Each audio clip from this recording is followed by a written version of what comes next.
वास्ते सतगुरां दी रहमत सतगुरां दी कृपा दे नाल धन धन श्री गुरु नानक देव जी महाराज जी दे प्रकाश गुरपुरब मनाउंदे होया धन धन श्री गुरु ग्रंथ साहिब महाराज जी की हजूरी दे विच संगतां शरधा दे नाल हाजरियां लवा रहीआं ने।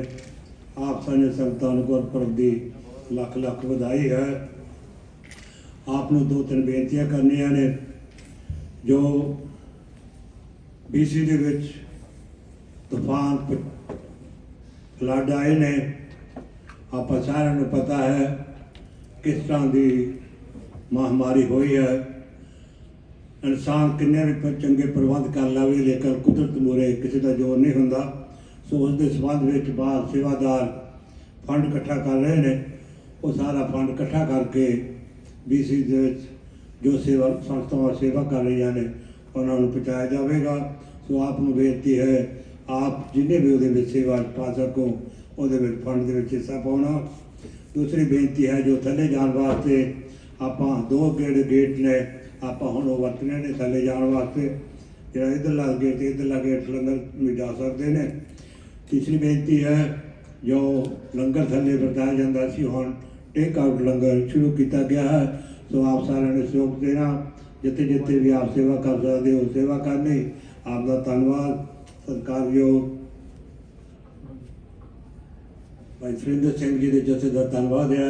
आ हुण ज्ञानी सुखप्रीत सिंह पासों 2:45 बजे तक कथा श्रवण करिए। वाहिगुरू जी का खालसा वाहिगुरू जी की फतेह। सतनाम श्री वाहिगुरू साहिब जी। एक ओंकार सतनाम करता पुरख निरभव निर्वैर अकाल मूरत अजूनी सैभं गुर प्रसाद जप आद सच जुगाद सच है भी सच नानक होसी भी सच चक्र चिन्ह अर बरन जात अर पात नहन जेहे रूप रंग अर रेख भेख को कह न सकत केहे अचल मूरत अनभव प्रकाश अमितोज कहे जय कोट इंद्र इंद्राण साहि साहान गणिजय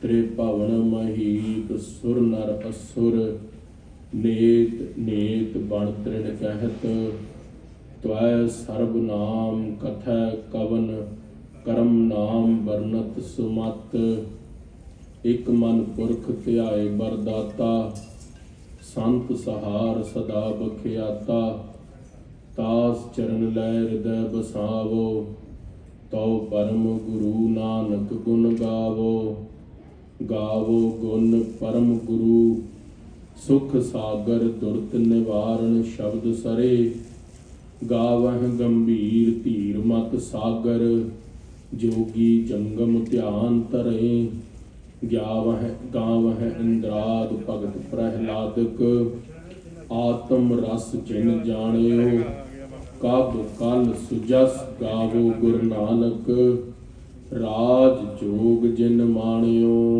सो कहो टल गुर सेविया अहनस सहज सुभाए दर्शन परस्या गुरु कै जन्म मरण दुख जाए।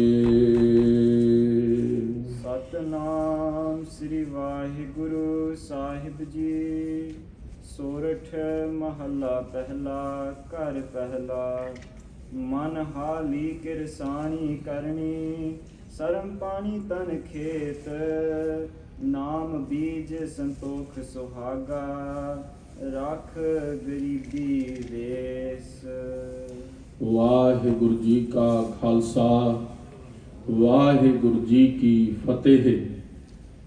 सच्चे पातशाह दीन दयाल करुणा निदान अंतर्यामी धन धन जगत गुरु सच्चे पातशाह श्री गुरु नानक देव महाराज ਧੰਨ ਧੰਨ ਧੰਨ ਅੰਮ੍ਰਿਤ ਕੇ ਦਾਤੇ ਸਰਬੰਸ ਦਾਨੀ ਦਸ਼ਮੇਸ਼ ਪਿਤਾ ਸ੍ਰੀ ਗੁਰੂ ਗੋਬਿੰਦ ਸਿੰਘ ਮਹਾਰਾਜ ਸੱਚੇ ਪਾਤਸ਼ਾਹ। ਧੰਨ ਧੰਨ ਧੰਨ ਕਲਯੁਗ ਦੇ ਤਾਰਨਹਾਰ ਸ਼ਬਦਾ ਅਵਤਾਰ ਸ੍ਰੀ ਗੁਰੂ ਗ੍ਰੰਥ ਸਾਹਿਬ ਮਹਾਰਾਜ ਸੱਚੇ ਪਾਤਸ਼ਾਹ। ਉਹਨਾਂ ਦੇ ਸਨਮੁਖ ਆਪ ਸਮੂਹ ਗੁਰੂ ਖਾਲਸਾ ਸਾਧ ਸੰਗਤ ਦੀ ਸੱਚੇ ਪਾਤਸ਼ਾਹ ਜਗਤ ਗੁਰੂ ਸ੍ਰੀ ਗੁਰੂ ਨਾਨਕ ਦੇਵ ਮਹਾਰਾਜ ਜੀ ਦੇ ਅਵਤਰਨ ਦਿਹਾੜੇ ਦੇ ਉੱਤੇ ਪਾਤਸ਼ਾਹ ਦੇ 552ਵੇਂ ਪ੍ਰਕਾਸ਼ ਉਤਸਵ ਦੇ ਦਿਹਾੜੇ ਤੇ ਗੁਰਦੁਆਰਾ ਸਿੱਖ ਸਭਾ ਸਕਾਰਪੁਰ ਵਿਖੇ ਸਮੂਹ ਸਾਧ ਸੰਗਤ ਇਕੱਤਰਿਤ ਹੋਈ ਹੈ। ਸਾਰੀ ਸੰਗਤ ਦੇ ਮਨ ਦੇ ਅੰਦਰ ਅੱਜ ਅਤਿਅੰਤ ਪ੍ਰਸੰਨਤਾ ਦਾ ਦਿਵਸ ਹੈ, ਕਿਉਂਕਿ ਜਿੱਥੇ ਅੱਜ ਧੰਨ ਸ੍ਰੀ ਗੁਰੂ ਨਾਨਕ ਦੇਵ ਮਹਾਰਾਜ ਜੀ ਦਾ ਅਵਤਾਰ ਹੋਇਆ ਹੈ, ਉੱਥੇ ਹੀ ਜੋ ਸਾਡੇ ਕਿਰਸਾਨ ਵੀਰ ਬੜੇ ਲੰਬੇ ਚਿਰ ਤੋਂ ਦਿੱਲੀ ਦੇ ਬਾਰਡਰਾਂ ਦੇ ਉੱਤੇ ਸਿਆਲ ਜੇਠ ਹਾੜ ਵਿਖੇ ਗਰਮੀ ਤੇ ਸਰਦੀ ਸਹਾਰਦੇ ਹੋਏ ਮੋਰਚਾ ਦ੍ਰਿੜ ਕਰਕੇ ਬੈਠੇ ਸੀ, ਅੱਜ ਉਹ ਮੋਰਚੇ ਦੀ ਵੀ ਫਤਿਹ ਹੋਈ ਹੈ। ਸਮੂਹ ਜਗਤ ਨੂੰ, ਸਮੂਹ ਖਾਲਸੇ ਪੰਥ ਨੂੰ, ਸਾਰੀ ਸੰਗਤ ਨੂੰ ਦੋਨੋਂ ਸ਼ੁਭ ਦਿਹਾੜਿਆਂ ਦੀਆਂ ਲੱਖ ਲੱਖ ਵਧਾਈਆਂ ਹੋਣ। ਤੇ ਉਹ 700 ਮਰਜੀਵੜੇ ਸ਼ਹੀਦ ਸਿੱਖ ਜਿਹੜੇ ਕਿਸਾਨੀ ਮੋਰਚੇ ਦੇ ਉੱਤੇ ਸ਼ਹੀਦ ਹੋਏ ਨੇ, ਉਹਨਾਂ ਸਾਰਿਆਂ ਦੇ ਨੂੰ ਸ਼ਰਧਾਂਜਲੀ ਦੇ ਫੁੱਲ ਸੱਚੇ ਪਾਤਸ਼ਾਹ ਮਹਾਰਾਜ ਉਹਨਾਂ ਨੂੰ ਆਪਣੇ ਚਰਨਾਂ ਦੇ ਵਿੱਚ ਨਿਵਾਸ ਬਖਸ਼ਿਸ਼ ਕਰਨ। ਖਾਲਸਾ ਜੀ ਉਹ 700 ਸਮੂਹ ਸ਼ਹੀਦ ਸਿੰਘ ਸਿੰਘਣੀਆਂ ਬੀਬੀਆਂ ਦੇ ਅੰਦਰੋਂ ਪੰਥ ਦੇ ਮਹਾਨ ਸੰਤ ਬਾਬਾ ਰਾਮ ਸਿੰਘ ਜੀ ਕਰਨਾਲ ਵਾਲੇ, ਉਹਨਾਂ ਨੇ ਵੀ ਆਪਣੀ ਸ਼ਹਾਦਤ ਦਾ ਜਾਮ ਇਸ ਕਿਰਸਾਨੀ ਮੋਰਚੇ 'ਚ ਪੀਤਾ ਹੈ। ਸਮੂਹ ਖਾਲਸਾ ਪੰਥ ਕਦੇ ਵੀ ਉਹਨਾਂ ਦੀ ਕੁਰਬਾਨੀ ਨੂੰ ਨਹੀਂ ਭੁੱਲ ਸਕਦਾ। ਸਦੀਵ ਵੀ ਉਹਨਾਂ ਦੇ ਕਰਮ, ਉਹਨਾਂ ਦੇ ਸ਼ੁਭ ਕਰਮ ਸਾਡੇ ਹਿਰਦਿਆਂ ਦੇ ਅੰਦਰੋਂ ਸਿੱਖੀ ਦੀ ਦਾਤਾਂ ਬਖਸ਼ਿਸ਼ ਕਰਦੇ ਰਹਿਣਗੇ। ਸੱਚੇ ਪਾਤਸ਼ਾਹ ਧੰਨ ਗੁਰੂ ਨਾਨਕ ਦੇਵ ਮਹਾਰਾਜ ਜੀ ਦਾ ਜੋ ਆਗਮਨ ਪੁਰਬ ਹੈ, ਆਓ ਉਸ ਦੀ ਵਿਚਾਰ ਅਤੇ ਗੁਰਬਾਣੀ ਦੇ ਸ਼ਬਦ ਦੀ ਵਿਚਾਰ ਕਰੀਏ। ਸਾਰੀ ਸੰਗਤ ਪ੍ਰੇਮ ਦੇ ਨਾਲ ਆਖਣਾ ਕਰੀਏ ਜੀ, ਸਤਨਾਮ ਸ੍ਰੀ ਵਾਹਿਗੁਰੂ ਸਾਹਿਬ ਜੀ, ਸਤਨਾਮ ਸ੍ਰੀ ਵਾਹਿਗੁਰੂ ਸਾਹਿਬ ਜੀ। ਸੱਚੇ ਪਾਤਸ਼ਾਹ ਧੰਨ ਸ੍ਰੀ ਗੁਰੂ ਨਾਨਕ ਦੇਵ ਮਹਾਰਾਜ ਜੀ ਦਾ ਅਵਤਾਰ ਕੱਤਕ ਦੀ ਪੁੰਨਿਆ 1526 ਬਿਕਰਮੀ ਨੂੰ ਰਾਏ ਭੋਏ ਦੀ ਤਲਵੰਡੀ ਵਿਖੇ ਹੋਇਆ। ਸ੍ਰੀ ਗੁਰੂ ਨਾਨਕ ਦੇਵ ਮਹਾਰਾਜ ਜੀ ਨੇ ਪਿਤਾ ਕਲਿਆਣ ਦਾਸ ਅਤੇ ਮਾਤਾ ਤ੍ਰਿਪਤਾ ਜੀ ਦੇ ਗ੍ਰਹਿ ਵਿਖੇ ਅੱਜ ਵਾਲੇ ਦਿਨ ਅਵਤਾਰ ਧਾਰਿਆ। ਜਦੋਂ ਸੱਚੇ ਪਾਤਸ਼ਾਹ ਧੰਨ ਸ੍ਰੀ ਗੁਰੂ ਨਾਨਕ ਦੇਵ ਮਹਾਰਾਜ ਜੀ ਦੇ ਅਵਤਾਰ ਤੋਂ ਪਹਿਲਾਂ ਧਰਤੀ ਨੇ ਪੁਕਾਰ ਕੀਤੀ, ਹੇ ਅਕਾਲ ਪੁਰਖ ਵਾਹਿਗੁਰੂ ਜੀ, ਧਰਤੀ ਦੇ ਉੱਤੇ ਬਹੁਤ ਪਾਪ ਵੱਧ ਗਿਆ, ਕਿਉਂਕਿ ਸਤਜੁਗ ਦੇ ਅੰਦਰ ਜੋ ਬਲਦ ਧਰਤੀ ਰੂਪ ਹੈ, ਉਸ ਦੇ ਸਿੰਘਾਂ ਦੇ ਉੱਤੇ ਜੋ ਧਰਤੀ ਚਿੱਕੀ ਹੋਈ ਹੈ, ਉਸ ਦੇ 4 ਪੈਰ ਸਨ। ਤ੍ਰੇਤੇ ਦੇ ਅੰਦਰ ਉਹ 3 ਪੈਰ ਰਹਿ ਗਏ, ਦੁਆਪਰ ਦੇ ਅੰਦਰ ਉਸ ਬਲਦ ਦੇ 2 ਪੈਰ ਰਹਿ ਗਏ। ਹੁਣ ਕਲਯੁਗ ਦੇ ਅੰਦਰ ਇੱਕ ਭਾਰ ਦੇ ਉੱਤੇ ਧਰਤੀ ਚੁੱਕਣੀ ਮੇਰੇ ਲਈ ਬੜੀ ਔਖੀ ਹੈ। ਹੇ ਵਾਹਿਗੁਰੂ ਅਕਾਲ ਪੁਰਖ ਜੀ, ਤੁਸੀਂ ਧਰਤੀ ਤੇ ਆਪ ਅਵਤਾਰ ਧਾਰ ਲਓ। ਸ੍ਰੀ ਗੁਰੂ ਨਾਨਕ ਦੇਵ ਮਹਾਰਾਜ ਜੀ ਅਕਾਲ ਪੁਰਖ ਵਾਹਿਗੁਰੂ ਦਾ ਸਰੂਪ ਸੁਣੀ ਪੁਕਾਰ ਦਾਤਾਰ ਪ੍ਰਭ, ਗੁਰ ਨਾਨਕ ਜਗ ਮਾਹੇ ਪਠਾਇਆ। ਸ੍ਰੀ ਗੁਰੂ ਨਾਨਕ ਦੇਵ ਮਹਾਰਾਜ ਅਕਾਲ ਪੁਰਖ ਵਾਹਿਗੁਰੂ ਦਾ ਸਰੂਪ ਅੱਜ ਵਾਲੇ ਦਿਨ ਆਪ ਅਵਤਾਰ ਧਾਰ ਕੇ ਰਾਏ ਭੋਏ ਦੀ ਤਲਵੰਡੀ ਵਿਖੇ ਪ੍ਰਕਾਸ਼ਮਾਨ ਹੋਏ ਨੇ। ਸੱਚੇ ਪਾਤਸ਼ਾਹ ਮਹਾਰਾਜ ਜੀ ਦਾ ਜਦੋਂ ਅਵਤਾਰ ਹੁੰਦਾ ਹੈ, ਤਦੋਂ ਦੌਲਤਾ ਦਾਈ ਮਾਤਾ ਤ੍ਰਿਪਤਾ ਜੀ ਦੇ ਕੋਲ ਨੇ ਜੋ ਸੇਵਾ ਕਰ ਰਹੇ ਨੇ। ਜਦੋਂ ਦੌਲਤਾ ਦਾਈ ਨੇ ਸੱਚੇ ਪਾਤਸ਼ਾਹ ਗੁਰੂ ਨਾਨਕ ਦੇਵ ਮਹਾਰਾਜ ਜੀ ਨੂੰ ਆਪਣੀ ਗੋਦ ਦੇ ਅੰਦਰ ਲੈਣ ਦਾ ਸਭ ਤੋਂ ਸੁਭਾਗਾ ਸਮਾਂ ਬਣਿਆ, ਉਹਨਾਂ ਨੇ ਦੇਖਿਆ ਨਾ ਹੀ ਮਾਤਾ ਤ੍ਰਿਪਤਾ ਜੀ ਨੂੰ ਪ੍ਰਸੂਤ ਦੀ ਪੀੜਾ ਹੋਈ ਹੈ ਤੇ ਨਾ ਹੀ ਗੁਰੂ ਨਾਨਕ ਸਾਹਿਬ ਮਹਾਰਾਜ ਰੋਏ ਨੇ। ਇਹ ਅੱਜ ਤੋਂ ਪਹਿਲਾਂ ਮੈਂ ਹਜ਼ਾਰਾਂ ਹੀ ਬੱਚਿਆਂ ਨੂੰ, ਸੈਂਕੜਿਆਂ ਬੱਚਿਆਂ ਨੂੰ ਜਨਮ ਦਿੱਤਾ ਹੈ, ਆਪਣੇ ਹੱਥਾਂ ਦੇ ਨਾਲ ਸੇਵਾ ਕੀਤੀ ਹੈ, ਪਰ ਅੱਜ ਤੱਕ ਐਸਾ ਬਾਲਕ ਜਨਮ ਨਹੀਂ ਲਿਆ ਜਿਨ੍ਹਾਂ ਨੂੰ ਪ੍ਰਸੂਤ ਦੀ ਪੀੜਾ ਮਾਂ ਨੇ ਨਾ ਦਿੱਤੀ ਹੋਵੇ ਤੇ ਉਹ ਬਾਲਕ ਨਾ ਰੋਇਆ ਹੋਵੇ। ਖਿੜਖਿੜਾਉਂਦੇ ਹੋਏ ਮਹਾਰਾਜ ਨੇ ਪ੍ਰਕਾਸ਼ ਧਾਰਿਆ। ਮਹਿਤਾ ਕਲਿਆਣ ਦਾਸ ਦੇ ਕੋਲ ਬੱਚੇ ਨੂੰ ਚਿੱਟੇ ਵਸਤਰਾਂ 'ਚ ਲਪੇਟ ਕੇ ਬਾਲਕ ਨਾਨਕ ਨੂੰ ਮਾਤਾ ਦੌਲਤਾ ਲੈ ਕੇ ਗਈ।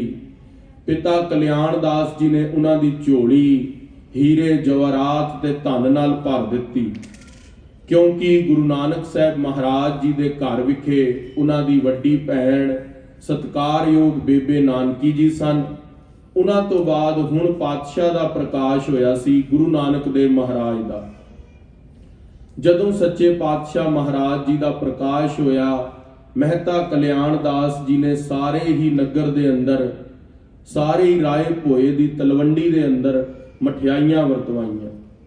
ਸੱਚੇ ਪਾਤਸ਼ਾਹ ਦੇ ਅਵਤਾਰ ਦੀ ਖੁਸ਼ੀ ਦੇ ਅੰਦਰ ਰਾਜ ਭੋਗ ਲੰਗਰ ਰੱਖੇ ਗਏ। ਸ੍ਰੀ ਗੁਰੂ ਨਾਨਕ ਦੇਵ ਮਹਾਰਾਜ ਜੀ ਦੀ ਖੁਸ਼ੀ ਦੇ ਅੰਦਰ ਉਹਨਾਂ ਦਾ ਨਾਮਕਰਨ ਰੱਖਣ ਦੇ ਅੰਦਰ ਪੰਡਤ ਹਰਦਿਆਲ ਜੀ ਨੂੰ, ਜੋ ਕੁਲ ਪੁਰੋਹਿਤ ਸਨ, ਉਹਨਾਂ ਨੂੰ ਬੁਲਾਇਆ ਗਿਆ। ਰਾਜ ਪੁਰੋਹਿਤ ਨੂੰ ਜਦੋਂ ਬੁਲਾਇਆ, ਸ੍ਰੀ ਗੁਰੂ ਨਾਨਕ ਦੇਵ ਮਹਾਰਾਜ ਸੱਚੇ ਪਾਤਸ਼ਾਹ ਦਾ ਨਾਮਕਰਨ ਕਰਨਾ ਸੀ। ਪੰਡਤ ਹਰਦਿਆਲ ਜੀ ਨੇ, ਕਿਉਂਕਿ ਪਾਤਸ਼ਾਹ 27ਵੇਂ ਨਕਸ਼ਤਰ ਤੇ ਹੋਏ ਸਨ, ਨਕਸ਼ਤਰਾਂ ਦੀ ਗਤੀ ਪੜ੍ਹਦੇ ਹੋਏ ਦੇਖਿਆ ਹੈ ਕੋਈ ਸਧਾਰਨ ਬਾਲਕ ਨਹੀਂ। ਜਦੋਂ ਸਾਰੇ ਨਕਸ਼ਤਰਾਂ ਦੀ, ਗ੍ਰਹਿਾਂ ਦੀ ਪੜ੍ਹਾਈ ਪੰਡਤ ਹਰਦਿਆਲ ਜੀ ਨੇ ਕੀਤੀ, ਉਹਨਾਂ ਨੇ ਇਹ ਸੋਚਿਆ ਕਿ ਇਹ ਜੋ ਬੱਚਾ ਹੈ ਇਹ ਹਿੰਦੂਆਂ ਦਾ ਗੁਰੂ ਹੋਵੇਗਾ, ਮੁਸਲਮਾਨਾਂ ਦਾ ਪੀਰ ਹੋਵੇਗਾ। ਇਹ ਜੋ ਰਹਿਬਰ ਹੈ ਗੁਰੂ ਨਾਨਕ, ਇਹ ਸਰਬ ਸਾਂਝੀ ਵਾਲਤਾ ਦਾ ਉਪਦੇਸ਼ ਜਗਤ ਦੇ ਉੱਤੇ ਦੇਣ ਦੇ ਲਈ ਇਹਨਾਂ ਦਾ ਜਨਮ ਹੋਇਆ ਹੈ। ਇਹਨਾਂ ਦਾ ਨਾਮ ਵੀ ਸਾਧਾਰਨ ਨਹੀਂ ਹੋਣਾ ਚਾਹੀਦਾ। ਬਹੁਤ ਜ਼ਿਆਦਾ ਸੋਚਣ ਤੋਂ ਬਾਅਦ ਪੰਡਤ ਹਰਦਿਆਲ ਜੀ ਨੇ ਕਿਹਾ, ਮਹਿਤਾ ਕਲਿਆਣ ਦਾਸ ਜੀ, ਪਿਤਾ ਕਾਲੂ ਜੀ, ਆਪ ਜੀ ਦੇ ਬਾਲਕ ਦਾ ਨਾਮ ਨਾਨਕ ਰੱਖਿਆ ਜਾਂਦਾ ਹੈ। ਪਿਤਾ ਕਲਿਆਣ ਦਾਸ ਨੇ ਪੁੱਛਿਆ, ਪੰਡਤ ਹਰਦਿਆਲ ਜੀ, ਇਹ ਨਾ ਹੀ ਨਾਮ ਸਨਾਤਨ ਧਰਮ ਤੋਂ ਲੱਗਦਾ ਹੈ, ਹਿੰਦੂਆਂ ਵਾਲਾ ਲੱਗਦਾ ਹੈ, ਨਾ ਹੀ ਇਹ ਨਾਮ ਮੁਸਲਮਾਨਾਂ ਵਾਲਾ ਲੱਗਦਾ ਹੈ। ਇਸ ਨਾਮ ਦੇ ਮਾਇਨੇ ਕੀ ਨੇ? ਨਾਨਕ ਸ਼ਬਦ ਦੇ ਅਰਥ ਕੀ ਨੇ? ਉੱਥੇ ਪੰਡਤ ਹਰਦਿਆਲ ਜੀ ਨੇ ਕਿਹਾ, ਜੋ ਤੁਹਾਡੇ ਘਰ ਬਾਲਕ ਜਨਮ ਲਿਆ ਹੈ, ਇਸ ਨੂੰ ਸਾਧਾਰਨ ਬਾਲਕ ਸਮਝ ਕੇ ਇਸ ਦੀ ਜੋ ਸਰੀਰ ਦੀ ਪਾਲਣਾ ਪੋਸ਼ਣਾ, ਇਹਨੂੰ ਪਰਿਵਾਰ ਦੇ ਅੰਦਰ ਹੱਸਣਾ ਖੇਡਣਾ ਨਾ ਕਰਨਾ, ਇਹ ਇੱਕ ਸਾਧਾਰਨ ਬਾਲਕ ਨਹੀਂ। ਕਿਹਾ, ਪੰਡਤ ਜੀ ਤੁਸੀਂ ਮੇਰੇ ਸਵਾਲ ਦਾ ਉੱਤਰ ਦਿਓ, ਤੁਸੀਂ ਨਾਮ ਨਾਨਕ ਕੀ ਸੋਚ ਕੇ ਰੱਖਿਆ?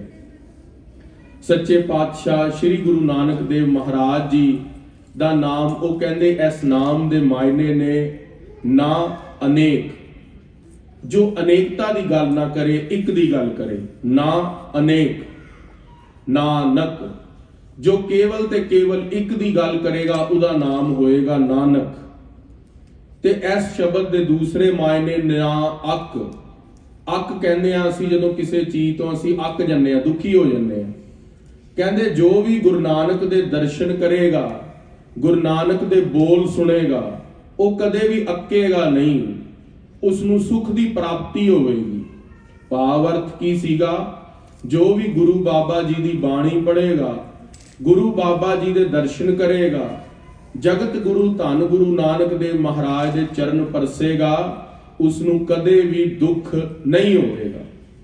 ਸ੍ਰੀ ਗੁਰੂ ਨਾਨਕ ਦੇਵ ਮਹਾਰਾਜ ਸੱਚੇ ਪਾਤਸ਼ਾਹ ਜੀ ਦਾ ਜਦੋਂ ਇਹ ਨਾਮ ਦੇ ਮਾਇਨੇ ਸੁਨੇ, ਪਿਤਾ ਕਾਲੂ ਜੀ ਨੂੰ ਮਨ 'ਚ ਧਰਵਾਸ ਹੋਇਆ। ਉਹਨਾਂ ਨੇ ਸੋਚਿਆ ਵੀ ਜਿਹੜੀ ਗੁਰੂ ਨਾਨਕ ਸਾਹਿਬ ਮਹਾਰਾਜ ਜੀ ਦੇ ਨਾਮ ਦੇ ਮਾਇਨੇ ਦੱਸੇ ਨੇ, ਉਹ ਵਾਕਈ ਬਹੁਤ ਜ਼ਿਆਦਾ ਵਿਸਮਾਦਮਈ ਨੇ, ਬੜੇ ਆਨੰਦਮਈ ਨੇ, ਬਹੁਤ ਪ੍ਰਸੰਨ ਹੋਏ। ਸ੍ਰੀ ਗੁਰੂ ਨਾਨਕ ਦੇਵ ਮਹਾਰਾਜ ਜੀ ਦੀਆਂ ਬੇਅੰਤ ਬਾਲ ਲੀਲਾਵਾਂ ਨੇ। ਜਿੰਨਾ ਸਮਾਂ ਨਿਰਧਾਰਿਤ ਹੋਇਆ ਸੱਚੇ ਪਾਤਸ਼ਾਹ ਮਹਾਰਾਜ ਜੀ ਦੀ ਕਥਾ ਤਾਂ ਉਨ ਸਮੇਂ 'ਚ ਨਹੀਂ ਹੋ ਸਕਦੀ। ਸ੍ਰੀ ਗੁਰੂ ਨਾਨਕ ਦੇਵ ਮਹਾਰਾਜ ਜੀ ਦੀ ਸੰਪੂਰਨ ਜੀਵਨ ਦੀ ਕਥਾ ਸਾਖੀ ਭਾਈ ਬਾਲੇ ਕੀ ਵਿੱਚ ਲਿਖੀ ਹੈ। ਜੋ ਗੁਰੂ ਅੰਗਦ ਦੇਵ ਮਹਾਰਾਜ ਜੀ ਨੇ ਗੁਰਦੁਆਰਾ ਮੱਲ ਅਖਾੜਾ ਸਾਹਿਬ ਖੰਡੂਰ ਸਾਹਿਬ ਦੀ ਧਰਤੀ ਤੇ ਭਾਈ ਸਾਹਿਬ ਭਾਈ ਬਾਲਾ ਜੀ ਤੋਂ ਸੁਣੀ ਸੀਗੀ, ਉਸੀ ਦਾ ਉਤਾਰਾ ਸ਼੍ਰੀ ਨਾਨਕ ਪ੍ਰਕਾਸ਼ ਗ੍ਰੰਥ ਦੇ ਅੰਦਰ ਕਵੀ ਰਾਜ ਭਾਈ ਸੰਤੋਖ ਸਿੰਘ ਜੀ ਨੇ 2 ਅਧਿਆਏ ਦੇ ਅੰਦਰ ਲਿਖਿਆ ਹੈ, ਜਿਹਦਾ ਪਹਿਲਾ ਅਧਿਆਏ ਹੈ ਪੂਰਬਾਦ ਅਧਿਆਏ ਤੇ ਉਤਰਾਦ ਅਧਿਆਏ। 2 ਅਧਿਆਇਆਂ ਦੇ ਅੰਦਰ ਗੁਰੂ ਨਾਨਕ ਦੇਵ ਮਹਾਰਾਜ ਜੀ ਦਾ ਸੰਪੂਰਨ ਇਤਿਹਾਸ ਸ਼੍ਰੀ ਗੁਰ ਪ੍ਰਤਾਪ ਸੂਰਜ ਗ੍ਰੰਥ ਦੇ ਅੰਦਰ ਕਵੀ ਰਾਜ ਭਾਈ ਸਾਹਿਬ ਭਾਈ ਸੰਤੋਖ ਸਿੰਘ ਜੀ ਨੇ ਲਿਖਿਆ। ਬੜੀ ਵੱਡੀ ਘਾਲਣਾ ਘਾਲੀ ਹੈ ਅਤੇ ਗੁਰੂ ਨਾਨਕ ਦੇਵ ਮਹਾਰਾਜ ਜੀ ਦਾ ਜਿਹੜਾ ਇਤਿਹਾਸ ਲਿਖਿਆ ਗਿਆ ਹੈ ਉਹ ਹਰ ਇੱਕ ਸ਼ਬਦ ਦੇ ਨਾਲ, ਬਹੁਤਾਤ ਸ਼ਬਦਾਂ ਦੇ ਨਾਲ ਇੱਕ ਉਥਾਨਕਾ ਹੁੰਦੀ ਹੈ। ਉਥਾਨਕਾ ਦਾ ਕੀ ਅਰਥ ਹੈ? ਬਈ ਸ਼੍ਰੀ ਗੁਰੂ ਨਾਨਕ ਦੇਵ ਮਹਾਰਾਜ ਜੀ ਦਾ ਜਿਸ ਵੀ ਵਿਅਕਤੀ ਦੇ ਨਾਲ ਸੰਵਾਦ ਹੁੰਦਾ ਸੀ, ਗੱਲਬਾਤ ਹੁੰਦੀ ਸੀ, ਉਹ ਗੁਰੂ ਨਾਨਕ ਦੇਵ ਮਹਾਰਾਜ ਜੀ ਉੱਥੇ ਸ਼ਬਦ ਉਚਾਰਨ ਕਰਦੇ ਸੀ।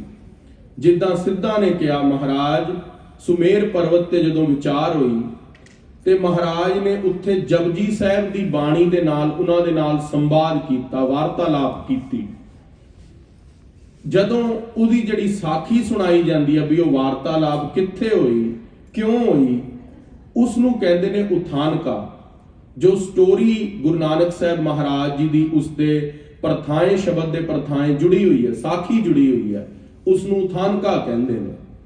ਉਸੀ ਤਰ੍ਹਾਂ ਗੁਰੂ ਗ੍ਰੰਥ ਸਾਹਿਬ ਮਹਾਰਾਜ ਦੇ ਅੰਦਰ ਬੇਅੰਤ ਐਸੇ ਸ਼ਬਦ ਨੇ ਜਿਨ੍ਹਾਂ ਸ਼ਬਦਾਂ ਦੇ ਨਾਲ ਉਥਾਨਕਾ ਜੁੜੀ ਹੋਈ ਹੈ। ਐਸੀ ਕਰਕੇ ਗੁਰਦੁਆਰਿਆਂ ਦੇ ਅੰਦਰ ਕਥਾ ਹੁੰਦੀ ਹੈ ਇਤਿਹਾਸ ਦੀ। ਇਤਿਹਾਸ ਦੀ ਕਥਾ ਕਿਉਂ ਜ਼ਰੂਰੀ ਹੈ? ਕਿਉਂਕਿ ਗੁਰੂ ਗ੍ਰੰਥ ਸਾਹਿਬ ਮਹਾਰਾਜ ਦੇ ਅੰਦਰ ਜਿੱਥੇ ਜਿੱਥੇ ਸ਼ਬਦ ਲਿਖੇ ਹੋਏ ਨੇ ਉਹ ਦੱਸੇ ਜਾਣੇ ਵੀ ਇਹ ਕਿਹਨਾਂ ਦੀ ਗੱਲ ਚੱਲ ਰਹੀ ਹੈ, ਸਬਜੈਕਟ ਕੀ ਚੱਲ ਰਿਹਾ ਹੈ। ਉਹ ਸਬਜੈਕਟ ਨੂੰ ਕਲੀਅਰ ਕਰਨ ਦੇ ਲਈ ਇਤਿਹਾਸ ਹੁੰਦਾ। ਜਿਸ ਤਰ੍ਹਾਂ ਉਦਾਹਰਣ ਦੇ ਤੌਰ ਦੇ ਉੱਤੇ ਮਹਾਰਾਜ ਨੇ ਸਿੱਧਾ ਨੇ ਪੁੱਛਿਆ, ਮਹਾਰਾਜ ਅਸੀਂ ਕੰਨ 'ਚ ਮੁੰਦਰਾਂ ਪਾਈਆਂ ਨੇ, ਅਸੀਂ ਈਅਰਿੰਗਸ ਪਾਏ ਨੇ, ਤੁਸੀਂ ਮੁੰਦਰਾਂ ਕਿਉਂ ਨਹੀਂ ਪਾਉਂਦੇ? ਮਹਾਰਾਜ ਨੇ ਕਿਹਾ, ਮੁੰਦਾ ਸੰਤੋਖ ਸਰਮ ਪਤ ਝੋਲੀ, ਧਿਆਨ ਕੀ ਕਰਾਂ ਵਿਭੂਤ। ਅਸੀਂ ਵੀ ਮੁੰਦਰਾਂ ਪਾਈਆਂ ਨੇ। ਉਹਨਾਂ ਕਿਹਾ, ਮਹਾਰਾਜ ਦਿਸਦੀਆਂ ਤਾਂ ਹੈ ਨਹੀਂ, ਅਸੀਂ ਕੋਈ ਨਹੀਂ ਵੇਂਦੇ ਤੁਸੀਂ ਕੰਨ ਦੇ ਅੰਦਰ ਮੁੰਦਰਾਂ ਪਾਈਆਂ। ਸੱਚੇ ਪਾਤਸ਼ਾਹ ਕਿਹਾ, ਮੁੰਦਾ ਸੰਤੋਖ। ਮਹਾਰਾਜ ਕਹਿੰਦੇ ਅਸੀਂ ਸੰਤੋਖ ਦੀਆਂ ਮੁੰਦਰਾਂ ਪਾਈਆਂ। ਕਿਹਾ, ਪਾਤਸ਼ਾਹ ਸੰਤੋਖ ਤਾਂ ਇੱਕ ਹੁੰਦਾ, ਮੁੰਦਰਾਂ 2 ਹੁੰਦੀਆਂ, ਤੁਸੀਂ ਕਿਸ ਤਰ੍ਹਾਂ 2 ਮੁੰਦਰਾਂ ਪਾਈਆਂ ਨੇ? ਸਿੱਧ ਬਹੁਤ ਜ਼ਿਆਦਾ ਤਰਕ ਵਿਤਰਕ ਬੁੱਧੀ ਰੱਖਦੇ ਸੀਗੇ। ਮਹਾਰਾਜ ਨੇ ਕਿਹਾ, ਸੰਤੋਖ ਵੀ 2 ਤਰ੍ਹਾਂ ਦਾ ਹੁੰਦਾ। ਇੱਕ ਸੰਤੋਖ ਉਹ ਹੁੰਦਾ ਬਈ ਜਦੋਂ ਕੋਈ ਭਿਕਸ਼ੂ ਕਿਸੇ ਦੇ ਘਰ ਪ੍ਰਸ਼ਾਦਾ ਮੰਗਣ ਜਾਵੇ ਤੇ ਜਦੋਂ ਪ੍ਰਸ਼ਾਦਾ ਮੰਗਦਾ ਹੈ ਉਸ ਨੂੰ ਅੱਗੋਂ 2 ਪ੍ਰਸ਼ਾਦੇ ਦੇ ਦਿੰਦੇ ਨੇ, ਉਹ ਰੱਜ ਜਾਂਦਾ, ਉਹ ਕਹਿੰਦਾ ਵੀ ਮੇਰਾ ਸੰਤੋਖ ਹੋ ਗਿਆ। ਇੱਕ ਹੈ ਕਿਸੇ ਦੇ ਘਰ ਮੰਗਣ ਗਿਆ, ਉਹਨੇ ਕੁਝ ਵੀ ਨਹੀਂ ਦਿੱਤਾ, ਫੇਰ ਵੀ ਪਾਣੀ ਦਾ ਗਲਾਸ ਪੀ ਕੇ ਕਹਿੰਦਾ ਚਲੋ ਇਹ ਵੀ ਠੀਕ ਹੈ, ਇਹ ਵੀ ਹੁਕਮ ਹੈ। ਕੁਝ ਨਾ ਮਿਲਣਾ ਵੀ ਸੰਤੋਖ ਹੈ, ਜੋ ਮਿਲ ਗਿਆ ਉਹ ਵੀ ਸੰਤੋਖ ਹੈ। ਪਰ ਮਹਾਰਾਜ ਪੰਜਵੇਂ ਪਾਤਸ਼ਾਹ ਕਹਿੰਦੇ ਬਿਨਾ ਸੰਤੋਖ ਨਹੀਂ ਕੋ ਰੱਜ। ਬਿਨਾ ਸੰਤੋਖ ਤੋਂ ਕੋਈ ਰੱਜ ਨਹੀਂ ਸਕਦਾ। ਗੁਰੂ ਨਾਨਕ ਦੇਵ ਮਹਾਰਾਜ ਨੇ ਕਿਹਾ ਸੀ ਇਹ 2 ਮੁੰਦਰਾਂ ਪਾਈਆਂ ਨੇ। ਇਹ ਜੋ ਸਾਖੀ ਮੈਂ ਆਪ ਜੀ ਨਾਲ ਸਾਂਝੀ ਕੀਤੀ ਹੈ ਇਸ ਨੂੰ ਕਹਿੰਦੇ ਨੇ ਉਥਾਨਕਾ। ਗੁਰੂ ਗ੍ਰੰਥ ਸਾਹਿਬ ਦੇ ਅੰਦਰ ਐਸੀ ਬੇਅੰਤ ਬਾਣੀਆਂ ਨੇ ਜਿਨ੍ਹਾਂ ਦੀ ਉਥਾਨਕਾ ਹੈ।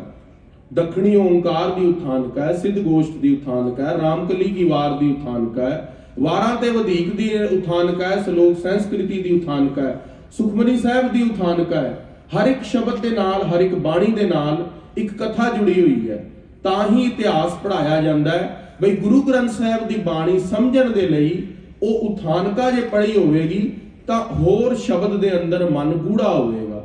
ਮਨ ਪ੍ਰੀਤ ਭੱਜਣ ਤੋਂ, ਕਿਉਂਕਿ ਮਨ ਦਾ ਸੁਭਾਅ ਕੀ ਹੈ? ਸ਼ਬਦ ਤੋਂ ਭੱਜਦਾ ਹੈ। ਹੁਣ ਅਸੀਂ ਸੰਗਤ ਵਿੱਚ ਬੈਠੇ ਆ, ਮਨ ਕਈਆਂ ਦੇ ਕਾਲੇ ਪੈ ਰਹੇ ਨੇ, ਲੰਗਰ ਛਕ ਲਈਏ, ਫਟਾਫਟ ਕੰਮਾਂ ਨੂੰ ਪਹੁੰਚੀਏ, ਘਰ ਪਹੁੰਚੀਏ। ਮਨ ਦਾ ਸੁਭਾਅ ਹੈ ਕਾਲਾ ਪੈਣਾ, ਮਨ ਦਾ ਸੁਭਾਅ ਹੈ ਭੱਜਣਾ। ਪਰ ਉਸ ਮਨ ਨੂੰ ਰੋਕਣ ਦੇ ਲਈ ਬਾਰ-ਬਾਰ ਗੁਰੂ ਕੀ ਬਾਣੀ ਹੈ, ਗੁਰੂ ਗ੍ਰੰਥ ਸਾਹਿਬ ਦੀ ਬਾਣੀ ਹੈ, ਗੁਰੂ ਦਾ ਇਤਿਹਾਸ ਹੈ, ਗੁਰੂ ਦਾ ਕੀਰਤਨ ਹੈ। ਤਾਂ ਹੀ ਮਹਾਰਾਜ ਨੇ ਕਿਹਾ ਸੀਗਾ ਕਿ ਹੋਰਾਂ ਯੁਗਾਂ ਦੇ ਅੰਦਰ ਜੋਗ ਸੀਗਾ, ਹਵਨ ਸੀਗੇ, ਤਪ ਸੀਗਾ, ਕਲ ਕੇਵਲ ਨਾਮ ਆਧਾਰ। ਕਲਯੁਗ ਦੇ ਅੰਦਰ ਕੇਵਲ ਵਾਹਿਗੁਰੂ ਦਾ ਨਾਮ ਹੀ ਹੈ ਜੋ ਸਰੀਰ ਦਾ ਸਹਾਰਾ ਹੈ, ਨਾਮ ਦਾ ਆਸਰਾ ਹੈ, ਜੀਵ ਦਾ ਆਸਰਾ ਹੈ। ਰਹੋ ਵਿਚਾਰ, ਸੱਚੇ ਪਾਤਸ਼ਾਹ ਮਹਾਰਾਜ ਜੀ ਨੇ ਬੇਅੰਤ ਲੀਲਾਵਾਂ ਕੀਤੀਆਂ। ਉਹ ਇਤਿਹਾਸ ਸੰਗਤ ਬਹੁਤ ਸਿਆਣੀ ਬੈਠੀ ਹੈ ਅੱਜ ਦਰਬਾਰ ਦੇ ਅੰਦਰ, ਤੁਸੀਂ ਸਾਰੇ ਜਾਣਦੇ ਹੀ ਹੋ। ਮਹਾਰਾਜ ਦੇ ਉੱਤੇ ਸਰਪ ਨੇ ਛਾਂ ਕੀਤੀ, ਜਿੱਥੇ ਖਲਿਆੜਾਂ ਦੇ ਉੱਤੇ ਮਹਾਰਾਜ ਨੇ ਆਪਣੇ ਜਾਨਵਰ ਛੱਡ ਦਿੱਤੇ ਸਨ, ਉਹਨਾਂ ਨੇ ਸਾਰਾ ਹੀ ਜਾਨਵਰਾਂ ਨੇ, ਮਹਾਰਾਜ ਦੀਆਂ ਮਈਆਂ ਨੇ ਸਾਰਾ ਹੀ ਹਰਾ ਭਰਾ ਘਾਹ ਖਾ ਲਿਆ ਸੀਗਾ। ਉੱਥੇ ਮਹਾਰਾਜ ਨੇ ਹਰਾ ਭਰਾ ਦੁਬਾਰਾ ਹੀ ਫਸਲ ਕਰ ਦਿੱਤੀ ਸੀ। ਉਹ ਬੇਅੰਤ ਕੌਤਕ ਗੁਰਦੁਆਰਾ ਬਾਲ ਲੀਲਾ ਸਾਹਿਬ ਸੱਚੇ ਪਾਤਸ਼ਾਹ ਦੇ ਬੇਅੰਤ ਕੌਤਕ ਨੇ। ਗੁਰੂ ਪਾਤਸ਼ਾਹ ਮਹਾਰਾਜ ਦੇ ਕੌਤਕ ਇੱਕ ਜੀਭ ਨਾਲ ਕਹੇ ਨਹੀਂ ਜਾ ਸਕਦੇ। ਜੇ ਕੋਈ ਕਥਨ ਕਰੇ ਨਾ, ਮਸਕੀਨ ਜੀ ਅਕਸਰ ਗੱਲ ਕਰਦੇ ਸੀ ਕਥਾ ਦੇ ਅੰਦਰ, ਕਹਿੰਦੇ ਕੋਈ ਕਹੇ ਬਈ ਮੈਂ ਗੁਰੂ ਪਾਤਸ਼ਾਹ ਮਹਾਰਾਜ ਦੀ ਹੁਣ ਕਥਾ ਦੇ ਅਰਥ ਪੂਰੇ ਕਰ ਦਿੱਤੇ ਨੇ, ਗੁਰੂ ਪਾਤਸ਼ਾਹ ਦਾ ਇਤਿਹਾਸ ਪੂਰਾ ਸੁਣਾ ਦਿੱਤਾ ਹੈ, ਉਹ ਸਭ ਤੋਂ ਵੱਡਾ ਗਿਆਨੀ ਨਹੀਂ, ਸਭ ਤੋਂ ਵੱਡਾ ਗਿਆਨੀ ਹੈ। ਕਿਉਂਕਿ ਗੁਰੂ ਪਾਤਸ਼ਾਹ ਮਹਾਰਾਜ ਦੇ ਜਿਹੜੇ ਕਥਾ ਦੇ ਵਰਤਾਂਤ ਨੇ, ਜੋ ਗੁਰੂ ਦੀ ਬਾਣੀ ਹੈ, ਉਹਦੇ ਅਰਥ ਕੇਵਲ ਤੇ ਕੇਵਲ ਕਰਤੇ ਕੀ ਮਿਤ ਕਰਤਾ ਜਾਣੈ, ਜਾਂ ਤਾਂ ਅਕਾਲ ਪੁਰਖ ਵਾਹਿਗੁਰੂ ਜਾਣਦੇ ਨੇ, ਜਾਂ ਕਹਿ ਜਾਣੈ ਗੁਰਸੂਰਾ, ਜਾਂ ਗੁਰੂ ਪਾਤਸ਼ਾਹ ਆਪ ਜਾਣਦੇ ਨੇ। ਸਾਡੇ ਹੱਥ ਵਸ ਨਹੀਂ ਗੁਰੂ ਪਾਤਸ਼ਾਹ ਮਹਾਰਾਜ ਦਾ ਜਸ ਗਾ ਸਕੀਏ। ਹਾਂ, ਕੀੜੀ ਆਪਣਾ ਢਿੱਡ ਤਾਂ ਭਰ ਸਕਦੀ ਹੈ ਚੀਨੀ ਦੇ ਪਹਾੜ ਦੇ ਉੱਤੋਂ ਚੀਨੀ ਖਾ ਕੇ, ਪਰ ਚੀਨੀ ਦੇ ਪਹਾੜ ਦਾ ਅੰਤ ਨਹੀਂ ਲੈ ਸਕਦੀ। ਅਸੀਂ ਗੁਰੂ ਪਾਤਸ਼ਾਹ ਦਾ ਜਸ ਗਾ ਕੇ, ਗੁਰੂ ਪਾਤਸ਼ਾਹ ਦੀ ਉਸਤਤ ਕਰਕੇ ਆਪਣੇ ਹਿਰਦੇ ਨੂੰ ਸ਼ਾਂਤ ਕਰ ਸਕਦੇ ਹਾਂ, ਭਗਤੀ ਤੇ ਮੁਕਤੀ ਨੂੰ ਪ੍ਰਾਪਤ ਕਰ ਸਕਦੇ ਹਾਂ, ਪਰ ਗੁਰੂ ਪਾਤਸ਼ਾਹ ਦਾ ਅੰਤ ਨਹੀਂ ਲੈ ਸਕਦੇ। ਸ਼੍ਰੀ ਗੁਰੂ ਨਾਨਕ ਦੇਵ ਮਹਾਰਾਜ ਜੀ ਦੇ, ਕਿਉਂਕਿ ਅੱਜ ਕਿਰਸਾਨੀ ਦਾ ਮੋਰਚਾ ਵੀ ਫਤਿਹ ਹੋਇਆ, ਮੇਰੇ ਮਨ 'ਚ ਸੀਗਾ ਅੱਜ ਭਾਈ ਗੁਰਦਾਸ ਜੀ ਦੀ ਵਾਰਾਂ ਦੀ ਕਥਾ ਕਰੀਏ, ਪਰ ਜਦੋਂ ਰਾਤ ਖਬਰ ਆਈ ਕਿ ਕਿਰਸਾਨੀ ਦਾ ਮੋਰਚਾ ਫਤਿਹ ਹੋਇਆ ਤੇ ਮਨ ਦੇ ਅੰਦਰ ਇੱਕ ਫੁਰਨਾ ਹੋਇਆ, ਕਿਉਂ ਨਾ ਮਹਾਰਾਜ ਦਾ ਅੱਜ ਕਿਰਸਾਨੀ ਦਾ ਹੀ ਸ਼ਬਦ ਗਾਈਏ, ਉਸ ਵਿਚਾਰ ਕਰੀਏ। ਗੁਰੂ ਪਾਤਸ਼ਾਹ ਮਹਾਰਾਜ ਜਦੋਂ ਉਦਾਸੀਆਂ ਤੋਂ ਵਾਪਸ ਆਏ, ਗੁਰੂ ਪਾਤਸ਼ਾਹ ਮਹਾਰਾਜ ਦੇ ਪਿਤਾ ਜੀ ਉਹ ਚੰਦਰਭਾਨ ਦੇ ਖੂਹ ਦੇ ਉੱਤੇ ਬੈਠੇ। ਚੰਦਰਭਾਨ ਦਾ ਜੋ ਖੂਹ ਸੀਗਾ, ਉਹ ਜਦੋਂ ਗੁਰੂ ਪਾਤਸ਼ਾਹ ਮਹਾਰਾਜ ਉੱਥੇ ਆ ਕੇ ਸਜੇ ਤੇ ਗੁਰੂ ਪਾਤਸ਼ਾਹ ਮਹਾਰਾਜ ਦੇ ਪਿਤਾ ਜੀ ਤੇ ਮਾਤਾ ਜੀ ਦੋਨੋਂ ਆਏ। ਉਹਨਾਂ ਨੇ ਕਿਹਾ, ਪੁੱਤਰ ਤੂੰ ਉਦਾਸੀਆਂ ਵਾਲੇ ਕੱਪੜੇ ਪਾਣਾ ਹੈ, ਭਗਵੇਂ ਕੱਪੜੇ ਪਾਣਾ ਹੈ, ਤੂੰ ਕਿਰਪਾ ਕਰ ਹੁਣ ਘਰ ਦੇ ਅੰਦਰ ਹੀ ਰਹਿ ਲੈ। ਪਹਿਲੇ ਤੂੰ ਕਿੰਨੀਆਂ ਸੋਹਣੀਆਂ ਮਈਆਂ ਚਾਰਦਾ ਸੀ ਬਚਪਨ 'ਚ, ਪਰ ਉਹਦੇ 'ਚ ਵੀ ਤੇਰਾ ਧਿਆਨ ਨਹੀਂ ਜੁੜਿਆ, ਤੂੰ ਧਿਆਨ ਨਹੀਂ ਦਿੱਤਾ। ਤੂੰ ਹੱਟ ਵੀ ਕੀਤੀ ਸੁਲਤਾਨਪੁਰ ਲੋਧੀ ਜਾ ਕੇ, ਗੁਰਦੁਆਰਾ ਹੱਟ ਸਾਹਿਬ, ਉੱਥੇ ਕਈ ਤੇਰੇ ਵਾਅਦੇ ਵੀ ਨਿਕਲੇ ਲੇਖੇ ਜੋਖੇ ਦੇ ਅੰਦਰ, ਪਰ ਤੂੰ ਉੱਥੇ ਵੀ ਆਪਣਾ ਮਨ ਨਹੀਂ ਲਾਇਆ, 13 ਕਹਿ ਕੇ ਸਭ ਲੁਟਾ ਦਿੱਤਾ। ਤੂੰ ਪੁੱਤਰ ਇੱਕ ਕੰਮ ਕਰ, ਦੋ ਕੰਮ ਰਹਿ ਗਏ ਨੇ, ਇੱਕ ਸੌਦਾਗਰੀ ਦਾ ਤੇ ਇੱਕ ਕਿਰਸਾਨੀ ਦਾ। ਤੂੰ ਕਿਰਸਾਨੀ ਕਰ ਲੈ, ਜੇ ਉਹ ਨਹੀਂ ਕਰ ਸਕਦਾ ਤਾਂ ਸੌਦਾਗਰੀ ਕਰ ਲੈ, ਘੋੜਿਆਂ ਦਾ ਵਪਾਰ ਕਰ ਲੈ, ਸਾਡੇ ਕੋਲ ਧਨ ਬਹੁਤ ਹੈ। ਸੱਚੇ ਪਾਤਸ਼ਾਹ ਸ੍ਰੀ ਗੁਰੂ ਨਾਨਕ ਦੇਵ ਮਹਾਰਾਜ ਕਹਿੰਦੇ, ਪਿਤਾ ਜੀ ਅਸੀਂ ਤਾਂ ਰੋਜ਼ ਹੀ ਇਹ ਚਾਰੋਂ ਵਪਾਰ ਕਰਦੇ ਆ। ਹੁਣ ਤੁਸੀਂ ਸਾਰੇ ਸਿਆਣੇ ਬੈਠੇ ਹੋ, ਜੇ ਕੋਈ ਇੱਕ ਬੰਦਾ ਜੌਬ ਕਰੇ, ਉਹ ਡਾਕਟਰ ਹੋਵੇ, ਉਹ ਇੰਜੀਨੀਅਰ ਨਹੀਂ ਹੋ ਸਕਦਾ ਉਸ ਵੇਲੇ ਤੇ। ਜੇ ਕੋਈ ਇੰਜੀਨੀਅਰ ਹੋਵੇ, ਉਹ ਉਸ ਵੇਲੇ ਦੇ ਉੱਤੇ ਪੈਰਲਲ ਫੁੱਲ ਟਾਈਮ ਕੋਈ ਬਿਜ਼ਨਸ ਨਹੀਂ ਕਰ ਸਕਦਾ। ਉਹਨੂੰ ਵਿਦੇਸ਼ਾਂ ਜਾ ਕੇ ਬਿਜ਼ਨਸ ਕਰਨਾ ਹੋਵੇ, ਪਰ ਉਹ ਕਿੱਥੇ ਇੰਜੀਨੀਅਰ ਹੈ, ਜੌਬ ਕਰਦਾ 8-10 ਘੰਟੇ ਦੀ, ਉਹ ਕਿਸ ਤਰ੍ਹਾਂ ਕਰੇਗਾ? ਪੈਰਲਲ ਪੋਸੀਬਲ ਨਹੀਂ ਹੈ। ਤੇ ਜੇ ਮੰਨ ਲਓ ਇੰਜੀਨੀਅਰ ਡਾਕਟਰ ਹੈ ਜਾਂ ਕੋਈ ਵਪਾਰ ਕਰਦਾ ਹੈ, ਤੇ ਉਹ ਨਾਲ ਕਿਰਸਾਨੀ ਨਹੀਂ ਕਰ ਸਕਦਾ, ਚਾਰੇ ਕੰਮ ਇਕੱਠੇ ਨਹੀਂ ਕਰ ਸਕਦਾ। ਪਰ ਗੁਰੂ ਪਾਤਸ਼ਾਹ ਮਹਾਰਾਜ ਕਹਿੰਦੇ, ਪਿਤਾ ਜੀ ਅਸੀਂ ਸਾਰੇ ਹੀ ਕੰਮ ਕਰਦੇ ਆ। ਪਿਤਾ ਜੀ ਨੇ ਪੁੱਛਿਆ, ਪੁੱਤਰ ਉਹ ਕਿਸ ਤਰ੍ਹਾਂ? ਉਹ ਮਹਾਰਾਜ ਸ਼ਬਦ ਦੇ ਅੰਦਰ ਦੱਸਦੇ ਨੇ। ਸੱਚੇ ਪਾਤਸ਼ਾਹ ਜੀ ਦਾ ਪਾਵਨ ਪਵਿੱਤਰ ਸ਼ਬਦ ਹੈ। ਆਓ 15 ਮਿੰਟ ਰਹਿ ਗਏ ਨੇ, ਕਿਉਂਕਿ ਖਾਲਸਾ ਜੀ ਸਾਡਾ ਸੰਸਾਰ ਤੇ ਆਇਆ ਸਫਲਾ ਤਾਂ ਹੈ ਜੇ ਅਸੀਂ ਗੁਰੂ ਦੀ ਬਾਣੀ ਪੜ੍ਹੀਏ। ਗੁਰੂ ਪਾਤਸ਼ਾਹ ਅਸੀਂ ਸਾਰੇ ਸੰਗਤ ਵਿੱਚ ਬੈਠੇ ਆ, ਮਨ ਜਾਗੇ ਕਿ ਇਹ ਹੈ ਨਿਸ਼ਾਨੀ। ਮਨ ਜਿਹਦਾ ਜਾਗਿਆ ਹੋਵੇ ਨਾ, ਉਹਦੀ ਇੱਕ ਨਿਸ਼ਾਨੀ ਹੋਏਗੀ ਬੰਦੇ ਦੀ। ਇਹ ਜਾ ਆਪਣੇ ਆਪ ਦੇ ਉੱਤੇ ਤੁਸੀਂ ਇਹ ਵਾਲਾ ਮੀਟਰ ਆਪਣੇ ਮਨ ਤੇ ਆਪੇ ਲਾ ਲਓ, ਕਿਉਂਕਿ ਕਿਸੇ ਦੇ ਮਨ ਦਾ ਕਿਸੇ ਨੂੰ ਨਹੀਂ ਪਤਾ, ਆਪਣੇ ਮਨ ਦਾ ਸਾਰਿਆਂ ਨੂੰ ਪਤਾ ਹੈ। ਮਨ ਜਾਗੇ ਕੀ ਇਹ ਹੈ ਨਿਸ਼ਾਨੀ, ਮਨ ਜਾਗਣ ਦੀ ਇੱਕ ਨਿਸ਼ਾਨੀ ਹੈ। ਗੁਰ ਕੀ ਬਾਣੀ ਲਾਗੈ ਮਿੱਠੀ, ਜਿਹੜੀ ਗੁਰੂ ਦੀ ਬਾਣੀ ਆ ਉਹ ਮਿੱਠੀ ਲੱਗਣ ਲੱਗ ਜਾਵੇ ਤਾਂ ਸਮਝ ਲੈਣਾ ਕਿ ਮੇਰਾ ਮਨ ਜਾਗਿਆ ਹੋਇਆ। ਜੇ ਗੁਰਦੁਆਰਾ ਸਾਹਿਬ ਦੇ ਅੰਦਰ ਬੈਠੇ ਸੰਗਤ ਵਿੱਚ ਮਨ ਨਹੀਂ ਜੁੜ ਰਿਹਾ ਤੇ ਹਜੇ ਗੁਰਸਿੱਖਾ ਤੈਨੂੰ ਸੇਵਾ ਦੀ ਲੋੜ ਹੈ, ਗੁਰਬਾਣੀ ਪੜ੍ਹਨ ਦੀ ਲੋੜ ਹੈ, ਤੈਨੂੰ ਸੰਤਾਂ ਮਹਾਤਮਾ ਦੀ ਸੰਗਤ ਕਰਨ ਦੀ ਲੋੜ ਹੈ। ਕਿਉਂ? ਕਿਉਂਕਿ ਭਾਵ ਬਿਨਾ ਭਗਤ ਨਾ ਹੋਏ ਤੇਰੀ, ਭਾਵਨਾ ਤੋਂ ਬਿਨਾ ਭਗਤੀ ਨਹੀਂ ਹੋ ਸਕਦੀ। ਜੇ ਭਾਵਨਾ ਨਹੀਂ ਮਨ ਦੇ ਅੰਦਰ, ਹੁਣ ਸਾਡੇ ਘਰ ਦੇ ਅੰਦਰ ਸਾਡੀ ਭੈਣ ਹੈ, ਮਾਤਾ ਹੈ, ਸਾਨੂੰ ਉਹਨਾਂ ਦੇ ਉੱਤੇ ਭਾਵਨਾ ਹੈ, ਸਾਡੀ ਧੀ ਹੈ, ਭਾਵਨਾ ਹੈ, ਅਸੀਂ ਆਪਣੀ ਧੀ ਨੂੰ ਭਾਵਨਾ ਨਾਲ ਦੇਖ ਰਹੇ ਹਾਂ, ਆਪਣੀ ਘਰਵਾਲੀ ਨੂੰ ਇੱਕ ਭਾਵਨਾ ਨਾਲ ਦੇਖ ਰਹੇ ਹਾਂ, ਤਾਂ ਉਹ ਘਰਵਾਲੀ ਹੈ, ਭੈਣ ਹੈ, ਮਾਂ ਹੈ। ਜੇ ਭਾਵਨਾ ਨਹੀਂ ਤੇ ਉਹ ਤਿੰਨੋਂ ਇਸਤਰੀਆਂ ਨੇ। ਜੇ ਭਾਵਨਾ ਹੈ ਤਾਂ ਗੁਰਦੁਆਰੇ ਦੇ ਅੰਦਰ ਗੁਰੂ ਗ੍ਰੰਥ ਸਾਹਿਬ ਮਹਾਰਾਜ 10 ਪਾਤਸ਼ਾਹੀਆਂ ਦੀ ਜੋਤ ਨੇ। ਜੇ ਭਾਵਨਾ ਨਹੀਂ ਤਾਂ ਉਹ ਇੱਕ ਕੇਵਲ ਗ੍ਰੰਥ ਹੈ। ਅੱਜ ਅਗਿਆਨੀ ਵਿਅਕਤੀ, ਮੂੜ ਵਿਅਕਤੀ ਇਹਨੂੰ ਜਰੀਆ ਕਹਿਣੀ ਲੱਗ ਪਏ ਨੇ ਕਥਾ ਕੀਰਤਨਾਂ ਦੇ ਅੰਦਰ।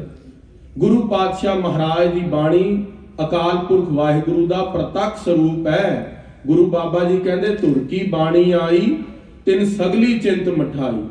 ਤੇ ਇਹ ਬਾਣੀ ਜਿਹੜਾ ਪੜ੍ਹੇਗਾ, ਚਾਲਾਂਗੇ ਉਠ ਨਾਮ ਜਪ ਨਿਸ ਬਾਸੁਰ ਆਰਾਧ, ਕਾਰਾ ਤੁਝੇ ਨਾ ਵਿਆਪਈ ਨਾਨਕ ਮਿਟੈ ਉਪਾਦ। ਤੇਰੇ ਜਨਮਾਂ ਜਨਮਾਂਤਰਾਂ ਦੇ ਉਪਾਦ ਦੂਰ ਹੋ ਜਾਣਗੇ ਅੰਮ੍ਰਿਤ ਵੇਲੇ ਉੱਠ ਕੇ ਵਾਹਿਗੁਰੂ ਵਾਹਿਗੁਰੂ ਵਾਹਿਗੁਰੂ ਵਾਹਿਗੁਰੂ ਵਾਹਿਗੁਰੂ ਵਾਹਿਗੁਰੂ ਵਾਹਿਗੁਰੂ ਦਾ ਸ਼ਬਦ ਜਪ। ਗੁਰੂ ਦੀ ਬਾਣੀ ਪੜ੍ਹ ਅੰਮ੍ਰਿਤ ਵੇਲੇ ਉੱਠ ਕੇ, ਆਪਣੇ ਮਨ ਨੂੰ ਪੱਕਾ ਕਰ। ਅੱਜ ਗੁਰੂ ਪਾਤਸ਼ਾਹ ਦਾ ਪ੍ਰਕਾਸ਼ ਉਤਸਵ ਹੈ। ਖਾਲਸਾ ਜੀ ਵੈਸੇ ਤਾਂ ਹੁਕਮ ਹੈ ਕਲਗੀਧਰ ਪਾਤਸ਼ਾਹ ਦਾ, ਪੰਜੇ ਬਾਣੀਆਂ ਦਾ ਨਿਤਨੇਮ ਖਾਲਸਾ ਜ਼ਰੂਰ ਕਰੇ, ਸ਼ਾਮੀ ਰਹਿ ਰਾਸ ਰਾਤੀ ਕੀਰਤਨ ਸੋਹਿਲਾ। ਪਰ ਖਾਲਸਾ ਜੀ ਜਿਹੜੇ ਕਈ ਵਿਅਕਤੀ ਅੱਜ ਹੀ ਗੁਰਦੁਆਰੇ ਆਏ ਨੇ ਵੀ ਅੱਜ ਪ੍ਰਕਾਸ਼ ਉਤਸਵ ਹੈ, ਕੰਮਾਂ ਕਾਜਾਂ 'ਚ ਰੁੱਝੇ ਨੇ, ਮੇਰੀ ਇੱਕ ਬੇਨਤੀ ਹੈ ਕਿ ਤੁਸੀਂ ਘੱਟ ਤੋਂ ਘੱਟ ਜਪਜੀ ਸਾਹਿਬ ਦਾ ਪਾਠ ਜ਼ਰੂਰ ਅੱਜ ਕਰੋ, ਜੋ ਪਾਤਸ਼ਾਹ ਨੇ ਆਪਣੇ ਸ਼੍ਰੀ ਕੰਠ ਤੋਂ ਬਾਣੀ ਉਚਾਰੀ ਹੈ। ਸੋ ਮਹਾਰਾਜ ਨੇ ਆਪਣੇ ਪਿਤਾ ਜੀ ਹੋਰਾਂ ਨੂੰ ਕਿਹਾ, ਪਿਤਾ ਜੀ ਅਸੀਂ ਤਾਂ ਸਾਰੇ ਕਾਜ ਕਰਦੇ ਹਾਂ, ਪੁੱਤਰ ਕਿਸ ਤਰ੍ਹਾਂ ਮਹਾਰਾਜ ਸ਼ਬਦ ਰਾਹੀਂ ਸਮਝਾਉਂਦੇ ਨੇ, ਆਓ ਪਿਆਰ ਨਾਲ ਸਰਵਣ ਕਰੀਏ ਜੀ। ਸਤਨਾਮ ਸ੍ਰੀ ਵਾਹਿਗੁਰੂ ਸਾਹਿਬ ਜੀ। ਸੋਰਠ ਮਹੱਲਾ ਪਹਿਲਾ, ਘਰ ਪਹਿਲਾ। ਸੱਚੇ ਪਾਤਸ਼ਾਹ ਮਹਾਰਾਜ ਸੋਰਠ ਰਾਗ ਦੇ ਅੰਦਰ ਗੁਰੂ ਨਾਨਕ ਦੇਵ ਮਹਾਰਾਜ ਜੀ ਆਪਣੇ ਸ਼੍ਰੀ ਕੰਠ ਤੋਂ ਸ਼ਬਦ ਉਚਾਰਨ ਕਰਦੇ ਨੇ। ਮਹੱਲਾ ਪਹਿਲਾ ਦਾ ਅਰਥ ਹੁੰਦਾ ਹੈ ਗੁਰੂ ਨਾਨਕ ਦੇਵ ਮਹਾਰਾਜ ਜੀ ਦੀ ਬਾਣੀ ਹੈ, ਇਹਦਾ ਸ਼ੁੱਧ ਉਚਾਰਨ ਮਹੱਲਾ ਹੀ ਹੈ। ਅਦਕ ਲਾ ਕੇ ਮਹਿਲਾ ਪਾਠ ਨਹੀਂ ਕਰਨਾ, ਮਹੱਲਾ ਨਹੀਂ ਕਰਨਾ, ਮਹੱਲਾ ਪੜਨਾ ਹੈ। ਪਹਿਲਾ ਪੱਪਾ ਹਾਹੇ ਸਿਹਾਰੀ ਲੱਲਾ ਕੰਨਾ, ਪਹਿਲਾ ਬੋਲਣਾ ਹੈ। ਗੁਰੂ ਨਾਨਕ ਦੇਵ ਮਹਾਰਾਜ ਜੀ ਦਾ ਪਾਵਨ ਪਵਿੱਤਰ ਸ਼ਬਦ ਹੈ। ਮਨ ਹਾਲੀ ਕਿਰਸਾਨੀ ਕਰਨੀ। ਸੱਚੇ ਪਾਤਸ਼ਾਹ ਮਹਾਰਾਜ ਕਹਿੰਦੇ, ਪਿਤਾ ਜੀ ਅਸੀਂ ਆਪਣੇ ਮਨ ਨੂੰ, ਮਨ ਕੀ ਹੈ ਕਿ ਜਿਹੜਾ ਫੁਰਨੇ ਕਫੁਰਨੇ ਕਰਦਾ ਹੈ, ਜਿਹੜਾ ਮਨ ਸੋਚ ਬਣਾ ਲੈਂਦਾ ਉਸ ਨੂੰ ਮਨ ਕਹਿੰਦੇ ਨੇ। ਜਿਸ ਤਰ੍ਹਾਂ ਸਾਡੇ ਮਨ ਦੇ ਅੰਦਰ ਹੁਣੇ ਫੁਰਨਾ ਆਇਆ, ਘਰੋਂ ਫੋਨ ਆਇਆ ਬਈ ਸਬਜ਼ੀ ਲੈ ਆਓ, ਸਾਡੇ ਮਨ ਨੇ ਕਿਹਾ ਬਤਾਊਆਂ ਦੀ ਸਬਜ਼ੀ ਲੈ ਲਈਏ। ਜਦੋਂ ਗਰੋਸਰੀ ਸਟੋਰ ਪਹੁੰਚੇ ਬਹੁਤ ਸਾਰੀਆਂ ਸਬਜ਼ੀਆਂ ਪਈਆਂ ਸੀਗੀਆਂ, ਜਿਹੜਾ ਮਨ ਹੈ ਉਹ ਕਹਿੰਦਾ ਵੀ ਆਹ ਸਬਜ਼ੀਆਂ ਨੇ। ਬੁੱਧੀ ਜਿਹੜੀ ਆ ਉਹ ਨਿਸ਼ਚਾ ਕਰ ਲੈਂਦੀ ਆ ਵੀ ਇਹ ਬਤਾਊ ਨੇ, ਆਹ ਟਿੰਡੇ ਨੇ, ਆਹ ਗੋਭੀ ਹੈ। ਜਿਹੜਾ ਮਨ ਹੈ ਉਹ ਫੁਰਨੇ ਕਰਦਾ ਹੈ, ਜਿਹੜੀ ਬੁੱਧੀ ਹੈ ਉਹ ਨਿਸ਼ਚਾ ਕਰਦੀ ਹੈ। ਮਹਾਰਾਜ ਕਹਿੰਦੇ ਅਸੀਂ ਮਨ ਨੂੰ ਜੋ ਫੁਰਨੇ ਕੁਫੁਰਨੇ ਕਰਦਾ ਹੈ ਉਹਨੂੰ ਹੱਲ ਬਣਾ ਲਿਆ। ਕਿਉਂਕਿ ਖੇਤੀ ਕਰਨੀ ਹੈ ਨਾ, ਖੇਤੀ ਦੇ ਲਈ ਸਾਨੂੰ ਟੂਲਸ ਚਾਹੀਦੇ ਨੇ, ਖੇਤੀ ਕਰਨ ਦੇ ਲਈ ਸਾਨੂੰ ਟੂਲਸ ਚਾਹੀਦੇ ਨੇ। ਮਹਾਰਾਜ ਕਹਿ ਰਹੇ ਅਸੀਂ ਮਨ ਨੂੰ ਆਪਣਾ ਹੱਲ ਬਣਾ ਲਿਆ ਹੈ। ਮਨ ਹਾਲੀ ਕਿਰਸਾਨੀ ਕਰਨੀ, ਤੇ ਜਿਹੜੇ ਸ਼ੁਭ ਕਰਮ ਨੇ ਉਸ ਦੇ ਨਾਲ ਅਸੀਂ ਕਿਰਸਾਨੀ ਸ਼ੁਰੂ ਕਰ ਦਿੱਤੀ ਹੈ। ਸਰਮ ਪਾਣੀ ਤਨ ਖੇਤ, ਤੇ ਲੱਜਿਆ ਨੂੰ, ਮਿਹਨਤ ਨੂੰ ਅਸੀਂ ਪਾਣੀ ਬਣਾ ਲਿਆ। ਸਰਮ ਪਾਣੀ ਤਨ ਖੇਤ, ਤੇ ਇਹ ਜਿਹੜਾ ਸਰੀਰ ਹੈ ਇਸ ਦੀ ਖੇਤੀ ਚੱਲ ਰਹੀ ਹੈ। ਕਿਉਂਕਿ ਅਸੀਂ ਸਾਰੀ ਲਾਈਫ ਟਾਈਮ ਦੇ ਅੰਦਰ ਗੁਰੂ ਦੀ ਬਾਣੀ ਦੇ ਨਾਲ ਆਪਣੇ ਮਨ ਨੂੰ ਪਵਿੱਤਰ ਕਰਨਾ ਹੈ ਨਾ।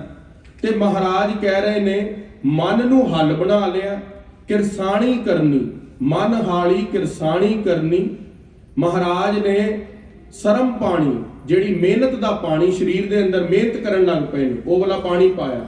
ਤਨ ਖੇਤ, ਸਰੀਰ ਰੂਪੀ ਖੇਤ ਦੇ ਅੰਦਰ ਨਾਮ ਬੀਜ ਸੰਤੋਖ ਸੁਹਾਗਾ। ਸੱਚੇ ਪਾਤਸ਼ਾਹ ਮਹਾਰਾਜ ਨੇ ਕਿ ਇਸ ਖੇਤ ਦੇ ਅੰਦਰ ਇੱਕ ਬੀਜ ਵੀ ਬੀਜਣਾ ਪੈਂਦਾ। ਤਨ ਰੂਪੀ ਖੇਤ ਦੇ ਅੰਦਰ ਨਾਮ ਰੂਪੀ ਬੀਜ ਦਾ ਬੀਜ ਬੀਜ ਲਿਆ। ਨਾਮ ਬੀਜ, ਤੇ ਉਸ ਦੇ ਬਾਅਦ ਜਦੋਂ ਅਸੀਂ ਬੀਜ ਪਾ ਲਈਏ ਨਾ, ਕਿਸਾਨ ਵੀਰਾਂ ਨੂੰ ਪਤਾ ਹੈ, ਉਸ ਦੇ ਉੱਤੇ ਸੁਹਾਗਾ ਮਾਰਨਾ ਪੈਂਦਾ। ਸੁਹਾਗਾ ਉਹ ਚੀਜ਼ ਹੁੰਦੀ ਹੈ ਜਦੋਂ ਲੈਵਲ ਕਰਨ ਦੇ ਲਈ, ਜਿਸ ਦੇ ਨਾਲ ਜਿਹੜਾ ਸੀਡ ਹੁੰਦਾ ਉਹ ਗਰਾਊਂਡ ਦੇ ਥੋੜਾ ਜਿਹਾ ਅੰਦਰ ਚਲਾ ਜਾਵੇ। ਜੇ ਸੁਹਾਗਾ ਨਹੀਂ ਮਾਰਾਂਗੇ ਤਾਂ ਕੋਈ ਪੰਛੀ ਚੁੱਕ ਕੇ ਲੈ ਜਾਵੇਗਾ, ਜਿਹੜਾ ਸੀਡ ਹੈ ਉਹ ਗਰੋ ਅਪ ਹੀ ਨਹੀਂ ਹੋਏਗਾ। ਇਸ ਕਰਕੇ ਉਹਨੂੰ ਥੋੜਾ ਜਿਹਾ ਧਰਤੀ ਦੇ ਅੰਦਰ ਕਰ ਦਿੱਤਾ ਜਾਂਦਾ ਸੁਹਾਗਾ ਮਾਰ ਕੇ। ਗੁਰੂ ਨਾਨਕ ਦੇਵ ਮਹਾਰਾਜ ਕਹਿ ਰਹੇ, ਅਸੀਂ ਨਾਮ ਬੀਜ ਸੰਤੋਖ ਸੁਹਾਗਾ। ਵਾਹਿਗੁਰੂ ਦਾ ਨਾਮ ਹਿਰਦੇ ਦੇ ਅੰਦਰ ਬੀਜ ਲਿਆ, ਉੱਪਰ ਸੰਤੋਖ ਦਾ ਸੁਹਾਗਾ ਮਾਰ ਦਿੱਤਾ। ਆਓ ਪ੍ਰੇਮ ਦੇ ਨਾਲ ਖਾਲਸਾ ਜੀ ਇਹ ਸ਼ਬਦ ਪੜ੍ਹੀਏ। ਨਾਮ ਬੀਜ ਸੰਤੋਖ ਸੁਹਾਗਾ, ਨਾਮ ਬੀਜ ਸੰਤੋਖ ਸੁਹਾਗਾ। ਨਾਮ ਬੀਜ ਸੰਤੋਖ ਸੁਹਾਗਾ, ਨਾਮ ਬੀਜ ਸੰਤੋਖ ਸੁਹਾਗਾ। ਨਾਮ ਬੀਜ ਸੰਤੋਖ ਸੁਹਾਗਾ, ਨਾਮ ਬੀਜ ਸੰਤੋਖ ਸੁਹਾਗਾ।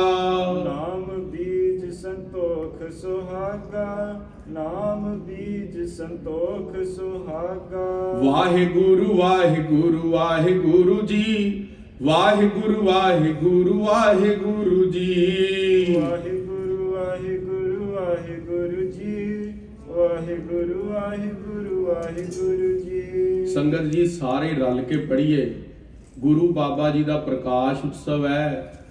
ਜਿਹੜੀ ਆਵਾਜ਼ ਹੈ ਨਾ, ਉਹ ਮਨ ਕਿਤੇ ਚੋਟ ਖਾ ਜਾਵੇ, ਕਿਉਂਕਿ ਸੰਗਤ ਦੇ ਅੰਦਰ ਚੋਟ ਨਾ ਲੱਗੀ ਤਾਂ ਹੋਰ ਕਿਤੇ ਚੋਟ ਲੱਗ ਨਹੀਂ ਸਕਦੀ ਮਨ ਨੂੰ। ਪ੍ਰੇਮ ਦੇ ਨਾਲ ਸਾਰੇ ਪੜ੍ਹੀਏ।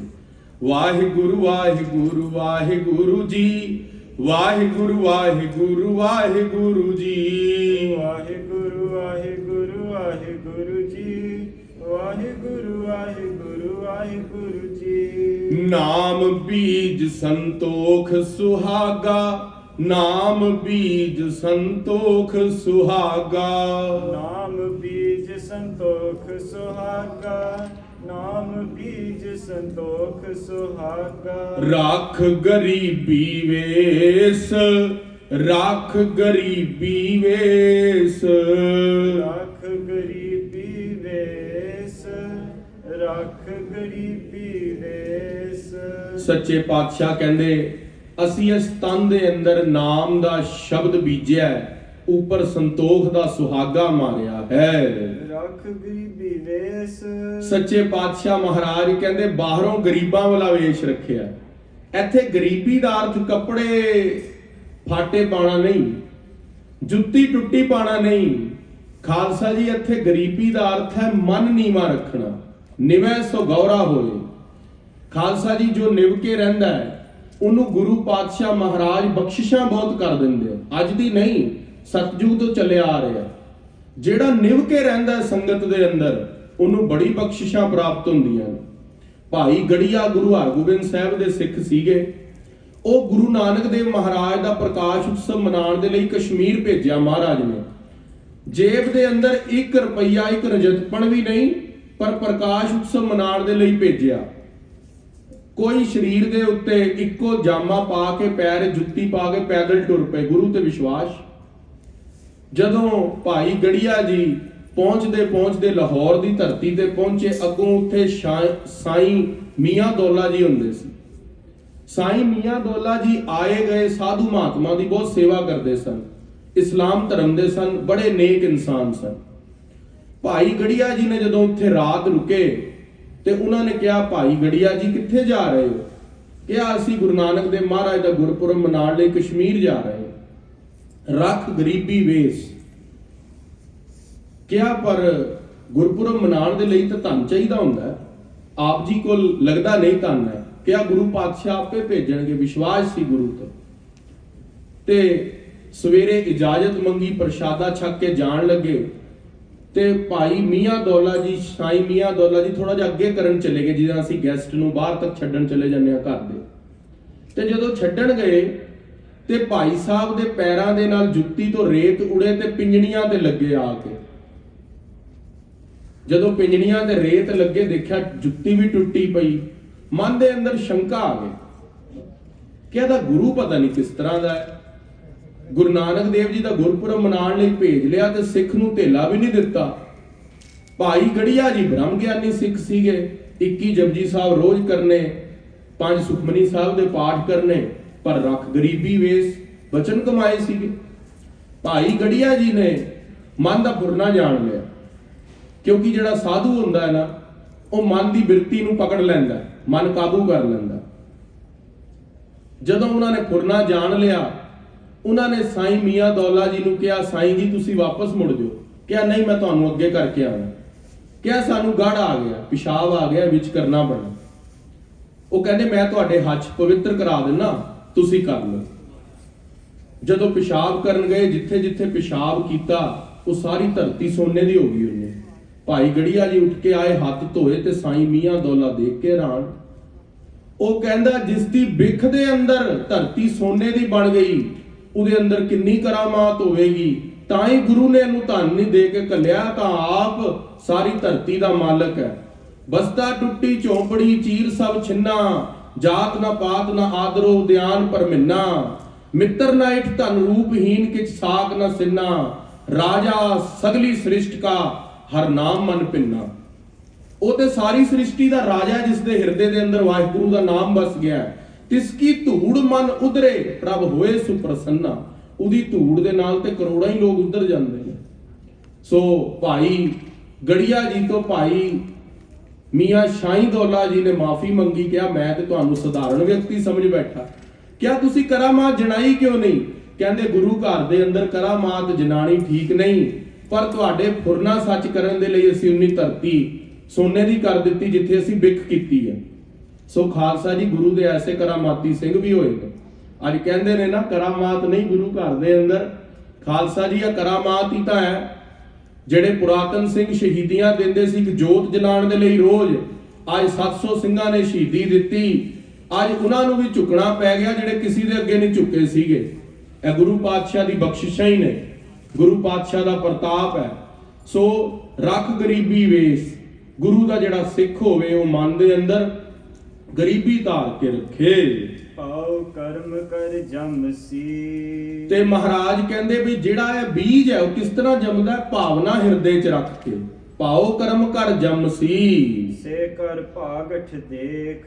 ਜਿਨ੍ਹਾਂ ਦੇ ਹਿਰਦੇ ਦੇ ਅੰਦਰ ਭਾਵਨਾ ਉਪਜ ਜਾਂਦੀ ਹੈ ਪ੍ਰਮਾਤਮਾ ਦੇ ਲਈ, ਵਾਹਿਗੁਰੂ ਦੇ ਨਾਮ ਦੇ ਲਈ, ਉਹ ਬੜੇ ਭਾਗਾਂ ਵਾਲੇ ਨੇ, ਉਹਨਾਂ ਦੇ ਬੜੇ ਵੱਡੇ ਭਾਗ ਨੇ। ਬਾਬਾ ਮਾਇਆ ਸਾਥ ਨਾ ਹੋਏ। ਇਹ ਜਿੰਨੀ ਮਾਇਆ ਸੰਸਾਰ ਦੀ ਦਿਖ ਰਹੀ ਹੈ, ਗੁਰੂ ਪਾਤਸ਼ਾਹ ਮਹਾਰਾਜ ਕਹਿੰਦੇ ਆ ਨਾਲ ਨਹੀਂ ਜਾਣੀ। ਬਾਬਾ ਮਾਇਆ ਸਾਥ ਨਾ ਹੋਏ। ਕਿਉਂ ਤੂੰ ਦਿਨ ਰਾਤ ਮਾਇਆ ਮਾਇਆ ਕਰਦਾ ਹੈ? ਗੁਰੂ ਪਾਤਸ਼ਾਹ ਮਹਾਰਾਜ ਕਹਿੰਦੇ ਤੂੰ ਮਾਇਆ ਤੇ ਵਡਿਆਈ ਦੀ ਇੱਛਾ ਛੱਡ ਦੇ, ਮੈਂ ਤੇਰੇ ਬਿਲਕੁਲ ਹਿਰਦੇ ਦੇ ਵਿੱਚ ਆ ਕੇ ਖੜਾ ਹੋ ਜਾਵਾਂਗਾ। ਤੂੰ ਜਦੋਂ ਪੁਕਾਰੇਂਗਾ ਤੇਰੇ ਸਾਹਮਣੇ ਹੋਵਾਂਗਾ। ਬਸ ਦੋ ਇੱਛਾ ਛੱਡ ਦੇ, ਇੱਕ ਮਾਇਆ ਦੀ ਤੇ ਇੱਕ ਵਡਿਆਈ ਦੀ। ਪਰ ਖਾਲਸਾ ਜੀ, ਇਹ ਦੋਨੇ ਹੀ ਨਹੀਂ ਛੱਡੀਆਂ ਜਾਂਦੀਆਂ। ਪਰ ਇਹ ਗੱਲ ਨਹੀਂ ਕਿ ਸਾਧੂਆਂ ਨੇ ਨਹੀਂ ਛੱਡੀ। ਕੋਟਨ ਮੈਂ ਨਾਨਕ ਕੋ, ਕਰੋੜਾਂ ਦੇ ਅੰਦਰ ਹੁੰਦੇ ਨੇ ਗੁਰੂ ਪਾਤਸ਼ਾਹ ਦੇ ਸਾਧੂ ਜਿਨ੍ਹਾਂ ਨੇ ਇਹ ਇੱਛਾ ਛੱਡ ਦਿੱਤੀ ਹੈ। ਇਨ ਮਾਇਆ ਜਗ ਮੋਹਿਆ। ਐਸੀ ਮਾਇਆ ਨੇ ਜਗਤ ਨੂੰ ਮੋਹ ਲਿਆ ਹੈ। ਇਨ ਮਾਇਆ ਜਗ ਮੋਹਿਆ ਬਿਰਲਾ ਬੂਝੈ ਕੋਈ। ਕੋਈ ਵਿਰਲਾ ਹੀ ਵਿਅਕਤੀ ਹੈ ਜਿਹੜਾ ਇਸ ਮਾਇਆ ਨੂੰ ਮੋਹ ਲੈਂਦਾ ਹੈ। ਕਿਉਂਕਿ ਖਾਲਸਾ ਜੀ, ਜਿਹੜੀ ਮਾਇਆ ਹੈ ਨਾ, ਉਹ ਨਾਗਣੀ ਹੈ। ਜਦੋਂ ਕਿਸੇ ਦੇ ਕੋਲ ਧਨ ਆ ਜਾਂਦਾ ਹੈ ਨਾ, ਭਗਵਾਨ ਕ੍ਰਿਸ਼ਨ ਜੀ ਨੇ ਲక్ష్ਮੀ ਨੂੰ ਕਿਹਾ ਕਿ ਤੂੰ ਮੇਰੇ ਭਗਤਾਂ ਨੂੰ ਨਹੀਂ ਪਰਮਾ ਸਕਦੀ। ਲక్ష్ਮੀ ਕਹਿੰਦੀ ਨਹੀਂ ਭਗਵਾਨ, ਮੈਂ ਪਰਮਾ ਲਵਾਂਗੀ। ਉਹ ਕਹਿੰਦੀ ਮੈਨੂੰ ਭਗਵਾਨ ਤੁਹਾਡੇ ਭਗਤ ਤਾਂ ਨਹੀਂ ਚੰਗੇ ਲੱਗਦੇ ਬਈ ਮੈਂ ਤੁਹਾਡੇ ਚਰਨਾਂ ਦੀ ਦਾਸੀ ਆ ਤੇ ਤੁਹਾਡੇ ਭਗਤ ਆ ਕੇ ਮੇਰੀ ਥਾਂ ਲੈ ਲੈਂਦੇ ਨੇ। ਇਸ ਕਰਕੇ ਮੈਂ ਉਹਨਾਂ ਦੇ ਕੋਲ ਚਲੀ ਜਾਂਦੀ ਆ ਵੀ ਉਹ ਮੇਰੇ ਦਾਸ ਬਣ ਜਾਣ, ਮੈਂ ਵਾਪਸ ਤੁਹਾਡੇ ਚਰਨਾਂ 'ਚ ਆ ਜਾਵਾਂ। ਆਖਣਾ ਕਰੋ ਸਤਨਾਮ ਸ੍ਰੀ ਵਾਹਿਗੁਰੂ। ਖਾਲਸਾ ਜੀ, ਜਿੱਥੇ ਲక్ష్ਮੀ ਵੀ ਜਾ ਕੇ ਚਰਨਾਂ ਤੇ ਬਹਿੰਦੀ ਹੈ, ਉਸ ਵਾਹਿਗੁਰੂ ਅਕਾਲ ਪੁਰਖ ਨੂੰ ਧਿਆਈਏ, ਉਸ ਪਰਮਾਤਮਾ ਦੀ ਸੇਵਾ ਕਰੀਏ, ਉਹ ਪਰਮਾਤਮਾ ਦੇ ਅੰਦਰ ਆਪਣਾ ਮਨ ਜੋੜੀਏ। ਸੋ ਇੱਥੇ ਤੱਕ ਰਹਾਉ ਦੀਆਂ ਪੰਕਤੀਆਂ ਹੋਈਆਂ ਨੇ। ਸਤਿਗੁਰ ਨਾਨਕ ਪ੍ਰਗਟਿਆ ਮਿੱਟੀ ਧੁੰਦ ਜਗ ਚਾਨਣ ਹੋਆ। ਗੁਰੂ ਨਾਨਕ ਦੇਵ ਮਹਾਰਾਜ ਦਾ ਅੱਜ ਦੇ ਦਿਨ ਅਵਤਾਰ ਹੋਇਆ। ਸੱਚੇ ਪਾਤਸ਼ਾਹ ਦੇ ਜਨਮ ਦੇ ਨਾਲ, ਅਵਤਾਰ ਦੇ ਨਾਲ ਧੁੰਦ ਕਿਹੜੀ ਮਿਟ ਗਈ ਸੰਸਾਰ ਦੇ ਉੱਤੇ? ਪਾਪਾਂ ਦੀ ਧੁੰਦ। ਕਿੱਥੇ ਦੀਪਾਲਪੁਰ ਦੇ ਅੰਦਰ ਕੋਹੜੀ ਬੈਠਾ ਸੀਗਾ, ਕੋਈ ਨਗਰ ਦਾ ਵਿਅਕਤੀ ਬੁਲਾਉਂਦਾ ਨਹੀਂ ਸੀ, ਸਰੀਰ ਤੋਂ ਕੋਹੜ ਰਿਸ ਰਿਹਾ ਸੀ। ਗੁਰੂ ਬਾਬਾ ਜੀ ਦੇ ਕੋਲ ਜਾ ਕੇ ਬਹਿ ਗਏ। ਮਹਾਰਾਜ ਕਿਹਾ, ਮਰਦਾਨਿਆਂ ਰਬਾਬ ਛੇੜ ਬਾਣੀ ਆਈ ਹੈ। ਮਹਾਰਾਜ ਕਿਹਾ, ਧਨਾਸਰੀ ਮਹੱਲਾ ਪਹਿਲਾ, ਜੈ ਤਨ ਬਾਣੀ ਵਿਸਰ ਜਾਏ, ਜੋ ਪੱਕਾ ਰੋਗੀ ਮਿਲ ਲਾਏ। ਮਰਦਾਨਾ ਜੀ, ਆਹ ਦੇਖੋ ਬਾਣੀ ਵਿਸਰੀ ਤੇ ਕਿਵੇਂ ਸਰੀਰ ਕੁਰਲਾ ਰਿਹਾ ਦੁੱਖ ਕਰਕੇ। ਖਾਲਸਾ ਜੀ, ਸਾਡੇ ਸਾਹਮਣੇ ਗੁਰੂ ਬਾਬਾ ਜੀ ਦੀ ਬਾਣੀ ਪਈ ਹੈ, ਬਸ ਘਾਟ ਕਿੰਨੀ ਹੈ ਬਈ ਅਸੀਂ ਪੜ੍ਹਦੇ ਨਹੀਂ। ਅੱਜ ਖਾਲਸਾ ਜੀ ਗੁਰੂ ਨਾਨਕ ਦੇਵ ਮਹਾਰਾਜ ਦਾ ਗੁਰਪੁਰਬ ਹੈ। ਕਿੱਥੇ ਸੀਗਾ ਮੱਕਾ? ਮਹਾਰਾਜ ਨੇ ਫਿਰਿਆ ਮੱਕਾ ਕਲਾ ਦਿਖਾਰੀ। ਅੱਜ ਚੁੰਚ ਗਿਆਨੀ ਕਹਿਣ ਲੱਗ ਪਏ ਮਹਾਰਾਜ ਨੇ ਮੱਕਾ ਨਹੀਂ ਫੇਰਿਆ, ਉਹ ਤਾਂ ਲੋਕਾਂ ਦੇ ਮਨ ਫੇਰੇ ਨੇ। ਖਾਲਸਾ ਜੀ, ਇੰਨਾ ਮਹਾਨ ਵਿਸ਼ਾਲ ਇਤਿਹਾਸ। ਜਦੋਂ ਮਹਾਰਾਜ ਕਾਬੇ ਦੀ ਧਰਤੀ, ਕਾਬਾ ਜਗ੍ਹਾ ਦਾ ਨਾਮ ਹੈ, ਮੱਕਾ ਉਹ ਸਥਾਨ ਹੈ ਜਿੱਥੇ ਉਹ ਕਾਲਾ ਪੱਥਰ ਹੈ, ਜਿੱਥੇ ਮੁਸਲਮਾਨ ਵੀਰ ਪੂਜਾ ਕਰਦੇ ਨੇ, ਜਿਹਦੀ ਪਰਿਕਰਮਾ ਕਰਦੇ ਨੇ। ਜਦੋਂ ਮਹਾਰਾਜ ਉੱਥੇ ਪਹੁੰਚੇ ਤੇ ਸੱਚੇ ਪਾਤਸ਼ਾਹ ਗੁਰੂ ਨਾਨਕ ਦੇਵ ਮਹਾਰਾਜ ਜੀ ਨੇ ਕਿਸੇ ਦੀ ਭਾਵਨਾ ਨੂੰ ਠੇਸ ਪਹੁੰਚਾਉਣ ਦੇ ਲਈ ਉਧਰ ਪੈਰ ਨਹੀਂ ਕੀਤੇ। ਗੁਰੂ ਨਾਨਕ ਦੇਵ ਮਹਾਰਾਜ ਨੇ ਗੰਗਾ ਨਦੀ ਦੀ ਬੇਦਬੀ ਕਰਨ ਦੇ ਲਈ, ਸੂਰਿਆ ਦੀ ਬੇਦਬੀ ਕਰਨ ਦੇ ਲਈ ਜਿਹੜਾ ਪਾਣੀ ਆ ਉਹ ਆਪਣੇ ਖੇਤਾਂ ਨੂੰ ਨਹੀਂ ਦਿੱਤਾ। ਉਹ ਇੱਕ ਵਿਅਕਤੀਆਂ ਨੂੰ ਗਿਆਨ ਦਿੱਤਾ ਸੀ, ਜੇ ਤੁਹਾਡਾ ਪਾਣੀ ਸੂਰਜ ਤੱਕ ਪਹੁੰਚ ਸਕਦਾ ਹੈ ਤੇ ਮੈਂ ਤਾਂ ਪੰਜਾਬ ਦੀ ਧਰਤੀ ਜ਼ਿਆਦਾ ਦੂਰ ਨਹੀਂ, ਉੱਥੇ ਹੀ ਪਾਣੀ ਦੇ ਰਿਹਾ। ਉਹਨਾਂ ਨੂੰ ਮਹਾਰਾਜ ਨੇ ਸਮਝਾਇਆ ਬਈ ਇਹ ਪਾਣੀ ਉੱਥੇ ਤੱਕ ਨਹੀਂ ਜਾਣਾ, ਪਰ ਵਾਹਿਗੁਰੂ ਦਾ ਜੋ ਸਿਮਰਨ ਹੈ ਉਹ ਉੱਥੇ ਤੱਕ ਜਾਣਾ ਹੈ। ਉਸੇ ਤਰ੍ਹਾਂ ਮਹਾਰਾਜ ਜਦੋਂ ਕਾਬੇ ਦੇ ਅੰਦਰ ਮੱਕੇ ਦੇ ਵੱਲ ਪੈਰ ਪਸਾਰ ਕੇ ਲੇਟੇ ਤੇ ਮੁਤਸਵੀ ਲੋਕਾਂ ਨੇ ਟੰਗੋ ਪਕੜ ਘਸੀਟਿਆ। ਜੀਵਨ ਨੇ ਮਹਾਰਾਜ ਨੂੰ ਲੱਤਾਂ ਤੋਂ ਪਕੜ ਕੇ ਘਸੀਟ ਲਿਆ। ਇੱਥੇ ਤੱਕ ਉਹਨੇ ਕਹਿ ਦਿੱਤਾ, ਜੀਵਨ ਮਾਰੀ ਲੱਤ, ਛਾਤੀ 'ਚ ਲੱਤ ਮਾਰੀ ਗੁਰੂ ਨਾਨਕ ਸਾਹਿਬ ਦੇ, ਬਈ ਤੁਸੀਂ ਸਾਡੇ ਸਥਾਨ ਦੀ ਬੇਦਬੀ ਕਰਦੇ ਹੋ। ਗੁਰੂ ਨਾਨਕ ਸਾਹਿਬ ਦੀ ਛਾਤੀ ਲੱਤ ਮਾਰੀ ਭਾਈ ਜੀਵਨ ਨੇ। ਜਦੋਂ ਲੱਤ ਮਾਰੀ ਮਹਾਰਾਜ ਕਹਿੰਦੇ ਮੇਰੇ ਪੈਰ ਉੱਧਰ ਕਰਦੇ ਜਿੱਧਰ ਮੱਕਾ ਨਹੀਂ ਹੈ। ਜਿੱਧਰ ਜਿੱਧਰ ਗੁਰੂ ਨਾਨਕ ਸਾਹਿਬ ਦੇ ਪੈਰ ਕਰਦੇ ਗਏ ਉੱਥੇ ਹੀ ਮੱਕਾ ਘੁੰਮਦਾ ਰਿਹਾ। 4 ਵਾਰੀ ਮੱਕਾ ਘੁੰਮਿਆ, ਵਾਪਸ ਉੱਥੇ ਹੀ ਲੱਤ ਰੱਖ ਦਿੱਤੀ, ਉੱਥੇ ਹੀ ਮੱਕਾ ਰੁਕ ਗਿਆ। ਜੀਵਨ ਦੇਖ ਕੇ ਹੈਰਾਨ ਹੋ ਗਿਆ। ਫਿਰਿਆ ਮੱਕਾ ਕਲਾ ਦਿਖਾਰੀ, ਮਹਾਰਾਜ ਨੇ ਮੱਕਾ ਹੀ ਫੇਰ ਦਿੱਤਾ, ਦਿਖਾ ਦਿੱਤਾ ਵੀ ਰੱਬ ਤਾਂ ਸਾਰੇ ਪਾਸੇ ਆ, ਤੁਸੀਂ ਕਿਉਂ ਇੱਕ ਸਥਾਨ ਤੇ ਰੱਬ ਨੂੰ ਸਥਿਤ ਕਰ ਰਹੇ ਹੋ। ਹਰ ਕੋਟ ਕੋਟ ਬ੍ਰਹਮੰਡ ਦੇ ਅੰਦਰ ਰੱਬ ਵਸਿਆ ਹੋਇਆ। ਸੋ ਗੁਰੂ ਨਾਨਕ ਸਾਹਿਬ ਮਹਾਰਾਜ ਦਾ ਸਿਧਾਂਤ, ਜਿੱਥੇ ਮਹਾਰਾਜ ਨੇ ਬਲਖ ਬੁਖਾਰੇ ਮੁਲਤਾਨ ਦੇ ਪੀਰਾਂ ਨੇ ਜਦੋਂ ਮਹਾਰਾਜ ਮੁਲਤਾਨ ਪਹੁੰਚੇ, ਮੁਲਤਾਨ ਦੇ ਪੀਰਾਂ ਨੇ ਬੜੀ ਸਿਆਣਪ ਦੇ ਨਾਲ ਮਹਾਰਾਜ ਦੇ ਅੱਗੇ ਦੁੱਧ ਦਾ ਕਟੋਰਾ ਰੱਖਤਾ ਭਰਿਆ ਹੋਇਆ। ਜਦੋਂ ਦੁੱਧ ਦਾ ਕਟੋਰਾ ਰੱਖਿਆ, ਮੁਲਤਾਨ ਦੇ ਪੀਰਾਂ ਨੇ ਬਿਲਕੁਲ ਨੱਕੋ ਨੱਕ ਕਿਨਾਰੀਆਂ ਤੱਕ ਭਰਿਆ ਹੋਇਆ, ਕਿਉਂਕਿ ਪਹਿਲੇ ਬਾਟਿਆਂ ਦੇ ਅੰਦਰ ਦੁੱਧ ਛਕਾਇਆ ਜਾਂਦਾ ਸੀ, ਗਲਾਸ ਤਾਂ ਕੱਪ ਹੁਣ ਚੱਲੇ ਨੇ। ਜਦੋਂ ਬਾਟਾ ਸਾਹਮਣੇ ਰੱਖਿਆ, ਨੱਕੋ ਨੱਕ ਦੁੱਧ ਭਰਿਆ ਹੋਇਆ। ਗੁਰੂ ਨਾਨਕ ਸਾਹਿਬ ਨੂੰ ਕਹਿਣ ਦਾ ਮਤਲਬ ਸੀ ਮਹਾਰਾਜ ਬਈ ਮੁਲਤਾਨ ਦੇ ਅੰਦਰ ਹੋਰ ਪੀਰਾਂ ਦੀ ਲੋੜ ਨਹੀਂ, ਤੁਸੀਂ ਵਾਪਸ ਜਾ ਸਕਦੇ ਹੋ। ਗੁਰੂ ਨਾਨਕ ਸਾਹਿਬ ਨੇ ਚੰਬੇਲੀ ਦਾ ਫੁੱਲ ਬਗਲ ਚੋਂ ਕੱਢਿਆ, ਦੁੱਧ ਵਿੱਚ ਮਲਾਈ, ਚੰਬੇਲੀ ਦੁੱਧ ਵਿੱਚ ਮਲਾਈ। ਮਹਾਰਾਜ ਨੇ ਚੰਬੇਲੀ ਦਾ ਫੁੱਲ ਉੱਤੇ ਰੱਖਤਾ, ਨਾ ਦੁੱਧ ਡੁੱਲਿਆ। ਦੁੱਧ ਦੇ ਅੰਦਰ ਚੰਬੇਲੀ ਦੇ ਫੁੱਲ ਦੀ, ਜੈਸਮੀਨ ਦੇ ਫਲਾਵਰ ਦੀ ਫ੍ਰੈਗਨੈਂਸ ਹੋ ਗਈ, ਫੁੱਲ ਵੀ, ਦੁੱਧ ਵੀ ਮਹਿਕਾਇਆ ਗਿਆ, ਦੁੱਧ ਡੁੱਲਿਆ ਵੀ ਨਹੀਂ। ਪੀਰਾਂ ਨੂੰ ਜਵਾਬ ਮਿਲ ਗਿਆ ਵੀ ਅਸੀਂ ਮੁਲਤਾਨ ਦੇ ਅੰਦਰ ਰਹਿ ਕੇ ਤੁਹਾਡੇ ਅੰਦਰ ਵਾਧਾ ਕਰਨ ਨਹੀਂ ਆਏ। ਇੱਕ ਹੋਰ ਪੀਰ ਆ ਗਿਆ, ਤੁਹਾਡੇ ਅੰਦਰ ਖੁਸ਼ਬੂ ਫੈਲਾਣਾ ਹੈ, ਭਗਤੀ ਦੀ। ਇੱਕ ਸਿਧਾਂਤ ਸੀ ਗੁਰੂ ਨਾਨਕ ਦਾ। ਗੁਰੂ ਨਾਨਕ ਦੀ ਇੱਕ ਆਈਡੀਓਲੋਜੀ ਸੀ। ਕਿਸੇ ਨੂੰ ਜਿੱਤਣਾ ਹੈ ਨਾ, ਸਭ ਤੋਂ ਪਹਿਲਾਂ ਤਾਂ ਮਹਾਰਾਜ ਨੂੰ ਸਮਝਾਉਂਦੇ ਸੀਗੇ। ਜੇ ਕੋਈ ਨਹੀਂ ਸਮਝਦਾ ਨਾ, ਫਿਰ ਕਰਾਮਾਤ ਦੀ ਤੋਪ ਅੱਗੇ ਕਰ ਦਿੰਦੇ ਸੀ ਪੂਰੀ ਦੀ ਪੂਰੀ। ਵਲੀ ਕੰਧਾਰ ਨੂੰ 4 ਵਾਰੀ ਭੇਜਿਆ ਮਰਦਾਨੇ ਨੂੰ ਵੀ ਪਾਣੀ ਦੇ ਦੇ, ਨਹੀਂ ਮੰਨਿਆ। ਵਲੀ ਕੰਧਾਰ ਨੇ ਉੱਪਰੋਂ ਪਹਾੜ ਘੇਰਿਆ ਪੂਰਾ, ਮਹਾਰਾਜ ਨੇ ਪੰਜਾ ਲਾ ਦਿੱਤਾ। ਪੰਜਾ ਸਾਹਿਬ ਗੁਰਦੁਆਰਾ ਸੁਸ਼ੋਭਿਤ ਹੈ। ਜੇ ਕੋਈ ਨਹੀਂ ਮੰਨਦਾ ਫਿਰ ਕਰਾਮਾਤ ਦਿਖਾਤੀ, ਪਰ ਇਹ ਨਹੀਂ ਕਿ ਪਹਿਲਾਂ ਕਰਾਮਾਤ ਦਿਖਾਈ ਫਿਰ ਅਗਲੇ ਨੂੰ ਮਨਾਇਆ। ਸਿੱਧਾ ਨੇ ਕਿਹਾ ਮਹਾਰਾਜ ਜਾਓ ਸਾਡੇ ਲਈ ਪਾਣੀ ਲਿਆਓ। ਉਹਨਾਂ ਦੀ ਉਮਰ 10,000 ਸਾਲ, ਗੁਰੂ ਬਾਬਾ ਜੀ ਦੀ ਉਮਰ 35 ਸਾਲ। ਸਿੱਧਾ ਨੇ ਸਵਾਸ ਰੋਕ ਰੋਕ ਕੇ ਯੋਗ ਕਰਕੇ ਉਮਰ ਵਧਾ ਲਈ।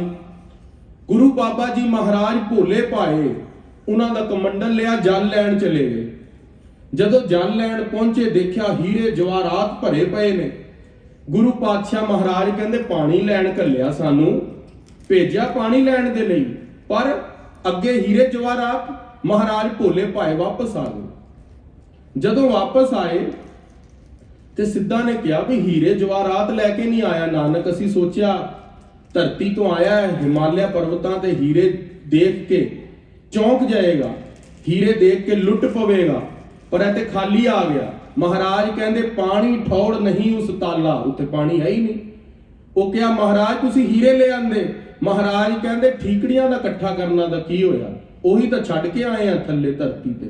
ਸੁਮੇਰ ਪਰਬਤ ਤੇ ਠੀਕੜੀਆਂ ਨਹੀਂ ਇਕੱਠੀ ਕਰਨਾ ਹੈ, ਕਿਉਂਕਿ ਮਾਇਆ ਨੂੰ ਮਨ ਤੋਂ ਤਿਆਗ ਚੁੱਕੇ ਸੀਗੇ। ਸੋ ਗੁਰੂ ਪਾਤਸ਼ਾਹ ਮਹਾਰਾਜ ਜੀ ਦਾ ਜੋ ਸਿਧਾਂਤ ਹੈ ਖਾਲਸਾ ਜੀ, ਉਹ ਬੜਾ ਹੀ ਉੱਚਾ ਤੇ ਸੁੱਚਾ ਹੈ। ਉਹ ਗੁਰੂ ਬਾਬਾ ਜੀ ਦੀ ਬਾਣੀ ਦੇ ਅੰਦਰ ਨਜ਼ਰ ਆਉਂਦਾ ਹੈ, ਉਹਦੀ ਝਲਕ ਪੈਂਦੀ ਹੈ ਗੁਰਸਿੱਖਾਂ ਨੂੰ। ਜਦੋਂ ਸੰਤਾਂ ਮਹਾਤਮਾਵਾਂ ਤੋਂ ਉਹਦੀ ਕਥਾ ਸੁਣੀ ਜਾਏ ਨਾ, ਖਾਲਸਾ ਜੀ ਸਾਨੂੰ ਤਾਂ ਜੋ ਪੜਾਇਆ ਇੱਕ ਅਖਰੀ ਗਿਆਨ ਹੈ। ਜਿਸ ਤਰ੍ਹਾਂ ਅਡਾਪਟ ਸਨ ਹੋਵੇ ਨਾ, ਉਹਦੀ ਇੰਨੀ ਖੁਸ਼ੀ ਨਹੀਂ ਹੁੰਦੀ। ਜਿਹੜਾ ਮਾਂ ਦੇ ਢਿੱਡ ਚੋਂ ਬੱਚਾ ਜਨਮਦਾ ਨਾ, ਉਹਦੀ ਖੁਸ਼ੀ ਬਹੁਤ ਹੁੰਦੀ ਹੈ। ਜਿਹੜੀ ਸ਼ਾਇਦ ਮੈਂ ਗੱਲ ਸੁਣਾ ਰਿਹਾ, ਮੈਂ ਤਾਂ ਇੱਕ ਅਡਾਪਟਡ ਆ ਬਈ, ਉਹ ਤੁਹਾਨੂੰ ਸੁਣੀ ਸੁਣਾਈ ਗੱਲ ਸੁਣਾ ਰਿਹਾ। ਪਰ ਜਿਹੜੇ ਸੰਤਾਂ ਮਹਾਤਮਾ ਦੇ ਹਿਰਦੇ ਦੇ ਅੰਦਰ ਗੁਰਬਾਣੀ ਘੜੀ ਜਾਂਦੀ ਹੈ ਨਾ, ਸੁਣਿਆ ਸਿੱਧ ਪੀਰ ਸੁਰਨਾਥ, ਉਹ ਸੁਣ ਕੇ ਸਿੱਧ ਪੀਰ ਤੇ ਨਾਥ ਬਣਦੇ ਨੇ। ਜਦੋਂ ਖਾਲਸਾ ਜੀ ਉਹ ਕਥਾ ਕਰਦੇ ਨੇ ਨਾ, ਸੰਤ ਗੁਰਬਚਨ ਸਿੰਘ ਜੀ ਖਾਲਸਾ ਭਿੰਡਰਾਂਵਾਲੇ ਮਹਾਪੁਰਖ, ਦਮਦਮੀ ਟਕਸਾਲ ਦੇ 12ਵੇਂ ਮੁਖੀ, ਜਦੋਂ ਕਲਕੱਤੇ ਦੀ ਧਰਤੀ ਤੇ ਇੱਕ ਵਾਰੀ ਕਥਾ ਕੀਤੀ ਤੇ ਉੱਥੇ ਬੈਠੇ ਸਨਾਤਨ ਧਰਮ ਦੇ ਹਿੰਦੂ ਵੀਰਾਂ ਨੇ ਅੰਮ੍ਰਿਤ ਛਕਣ ਦਾ ਮਨ ਬਣਾ ਲਿਆ। ਉਹ ਕਹਿੰਦੇ ਵੀ ਐਸੀ ਕਥਾ ਜਿਸ ਦੇ ਅੰਦਰ ਸਰਬ ਸਾਂਝੀ ਉਪਦੇਸ਼, ਉਹ ਮਹਾਤਮਾ ਖਾਲਸਾ ਜੀ ਕਥਾ ਕਰਦੇ ਸੀ। ਅਸੀਂ ਤਾਂ ਇੱਕ ਨਿਮਾਣੀ ਜੀ ਕੋਸ਼ਿਸ਼ ਕਰਦੇ ਆ, ਉਹਨਾਂ ਦੇ ਬਚਨ ਤੁਹਾਡੇ ਨਾਲ ਸਾਂਝੇ ਕਰ ਲੈਂਦੇ ਆ। ਹੋਈਆਂ ਭੁੱਲਾਂ ਗਲਤੀਆਂ ਦੀ ਖਿਮਾ ਬਖਸ਼ਿਸ਼ ਕਰਨੀ। ਕਿਸਾਨੀ ਮੋਰਚੇ ਦੀ ਸਾਰੀ ਸੰਗਤ ਨੂੰ ਵਧਾਈ। ਗੁਰੂ ਬਾਬਾ ਜੀ ਦੇ ਪ੍ਰਕਾਸ਼ ਉਤਸਵ ਦੀ ਵਧਾਈ। ਜੋ ਕਮੇਟੀ ਵੱਲੋਂ BC ਦੇ ਲਈ ਫਲੱਡ ਆਇਆ ਉੱਥੇ, ਉਹਦੇ ਲਈ ਜੋ ਰਿਲੀਫ ਫੰਡ ਤੁਸੀਂ ਸੰਗਤ ਨੇ ਭੇਜਣਾ ਹੈ, ਉਹ ਵੀ ਮੈਨੇਜਮੈਂਟ ਕਮੇਟੀ ਦੀ ਬੇਨਤੀ ਸਾਰੀ ਸੰਗਤ ਪ੍ਰਵਾਨ ਕਰੇ। ਇੱਥੇ ਹੀ ਖਾਲਸਾ ਜੀ ਬਚਨਾਂ ਨੂੰ ਸੰਕੋਚਦਾ, ਸ਼ਾਮੀ ਕਥਾ ਦੀ ਹਾਜ਼ਰੀ ਸ਼ਾਮਾਂ ਦੇ ਦੀਵਾਨਾਂ ਦੇ ਅੰਦਰ ਗੁਰੂ ਪਾਤਸ਼ਾਹ ਆਪ ਲਗਵਾਣ, ਇੰਨੇ ਕੁ ਬਚਨ ਪ੍ਰਵਾਨ ਕਰਨੇ ਜੀ। ਵਾਹਿਗੁਰੂ ਜੀ ਕਾ ਖਾਲਸਾ, ਵਾਹਿਗੁਰੂ ਜੀ ਕੀ ਫਤਿਹ।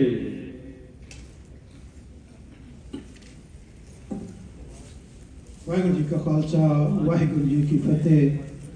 ਗੁਰੂ ਰੂਪ ਸਾਧ ਸੰਗਤ ਜੀ ਸਾਰੀਆਂ ਸੰਗਤਾਂ ਨੂੰ ਧੰਨ ਧੰਨ ਸ੍ਰੀ ਗੁਰੂ ਨਾਨਕ ਦੇਵ ਜੀ ਮਹਾਰਾਜ ਦੇ ਅਵਤਾਰ ਦਿਵਸ ਦੀ ਲੱਖ ਲੱਖ ਵਧਾਈ ਹੋਵੇ। ਨਾਲ ਦੂਸਰੀ ਵਧਾਈ ਜਿਹੜੇ ਸਾਡੇ ਕਿਸਾਨ ਵੀਰਾਂ ਦੀ ਜਿੱਤ ਹੋਈ ਹੈ, ਉਸ ਦੀ ਸਭ ਸਾਰਿਆਂ ਨੂੰ ਲੱਖ ਲੱਖ ਵਧਾਈ ਹੋਵੇ। ਭਾਈ ਸਾਹਿਬ ਭਾਈ ਸੁਪ੍ਰੀਤ ਸਿੰਘ ਦਾ ਬਹੁਤ ਬਹੁਤ ਧੰਨਵਾਦ, ਜਿਨ੍ਹਾਂ ਨੇ ਕਥਾ ਨਾਲ ਗੁਰੂ ਸੰਗਤ ਨੂੰ ਨਿਹਾਲ ਕੀਤਾ ਹੈ। ਆਓ ਹੁਣ ਸਾਡੇ ਕੋਲ ਭਾਈ ਸਾਹਿਬ ਭਾਈ ਬਖਸ਼ੀਸ਼ ਸਿੰਘ ਜੀ ਪਹੁੰਚ ਚੁੱਕੇ ਹਨ। ਉਹ ਆਪ ਜੀ ਨੂੰ ਕੀਰਤਨ ਦੁਆਰਾ ਨਿਹਾਲ ਕਰਨਗੇ। ਜਿਸ ਤਰ੍ਹਾਂ ਭਾਈ ਸੁਪ੍ਰੀਤ ਸਿੰਘ ਨੇ ਕਿਹਾ ਹੈ, BC ਵਿੱਚ ਜੋ ਫਲੱਡ ਆਏ ਹਨ, ਉਹਨਾਂ ਵਾਸਤੇ ਮਦਦ ਵਾਸਤੇ ਜੇ ਕਿਸੇ ਵੀਰ ਭੈਣ ਨੇ ਕੋਈ ਆਪਣਾ ਦਾਨ ਪਾਉਣਾ ਹੋਵੇ ਤੇ ਉਹ ਤੁਸੀਂ ਬਾਹਰ ਜਾ ਕੇ ਦੇ ਸਕਦੇ ਹੋ। ਉੱਥੇ ਤੁਹਾਨੂੰ ਉਹ ਰਸੀਦ ਲੈ ਕੇ ਫਿਰ ਜਾਣਾ। ਬੋਲਦੇ ਕੋਈ ਪੁੱਛੋ ਹੋਵੇ ਤਾਂ ਮਾਫ ਕਰ ਦੇਣਾ। ਵਾਹਿਗੁਰੂ ਜੀ ਕਾ ਖਾਲਸਾ, ਵਾਹਿਗੁਰੂ ਜੀ ਕੀ ਫਤਿਹ।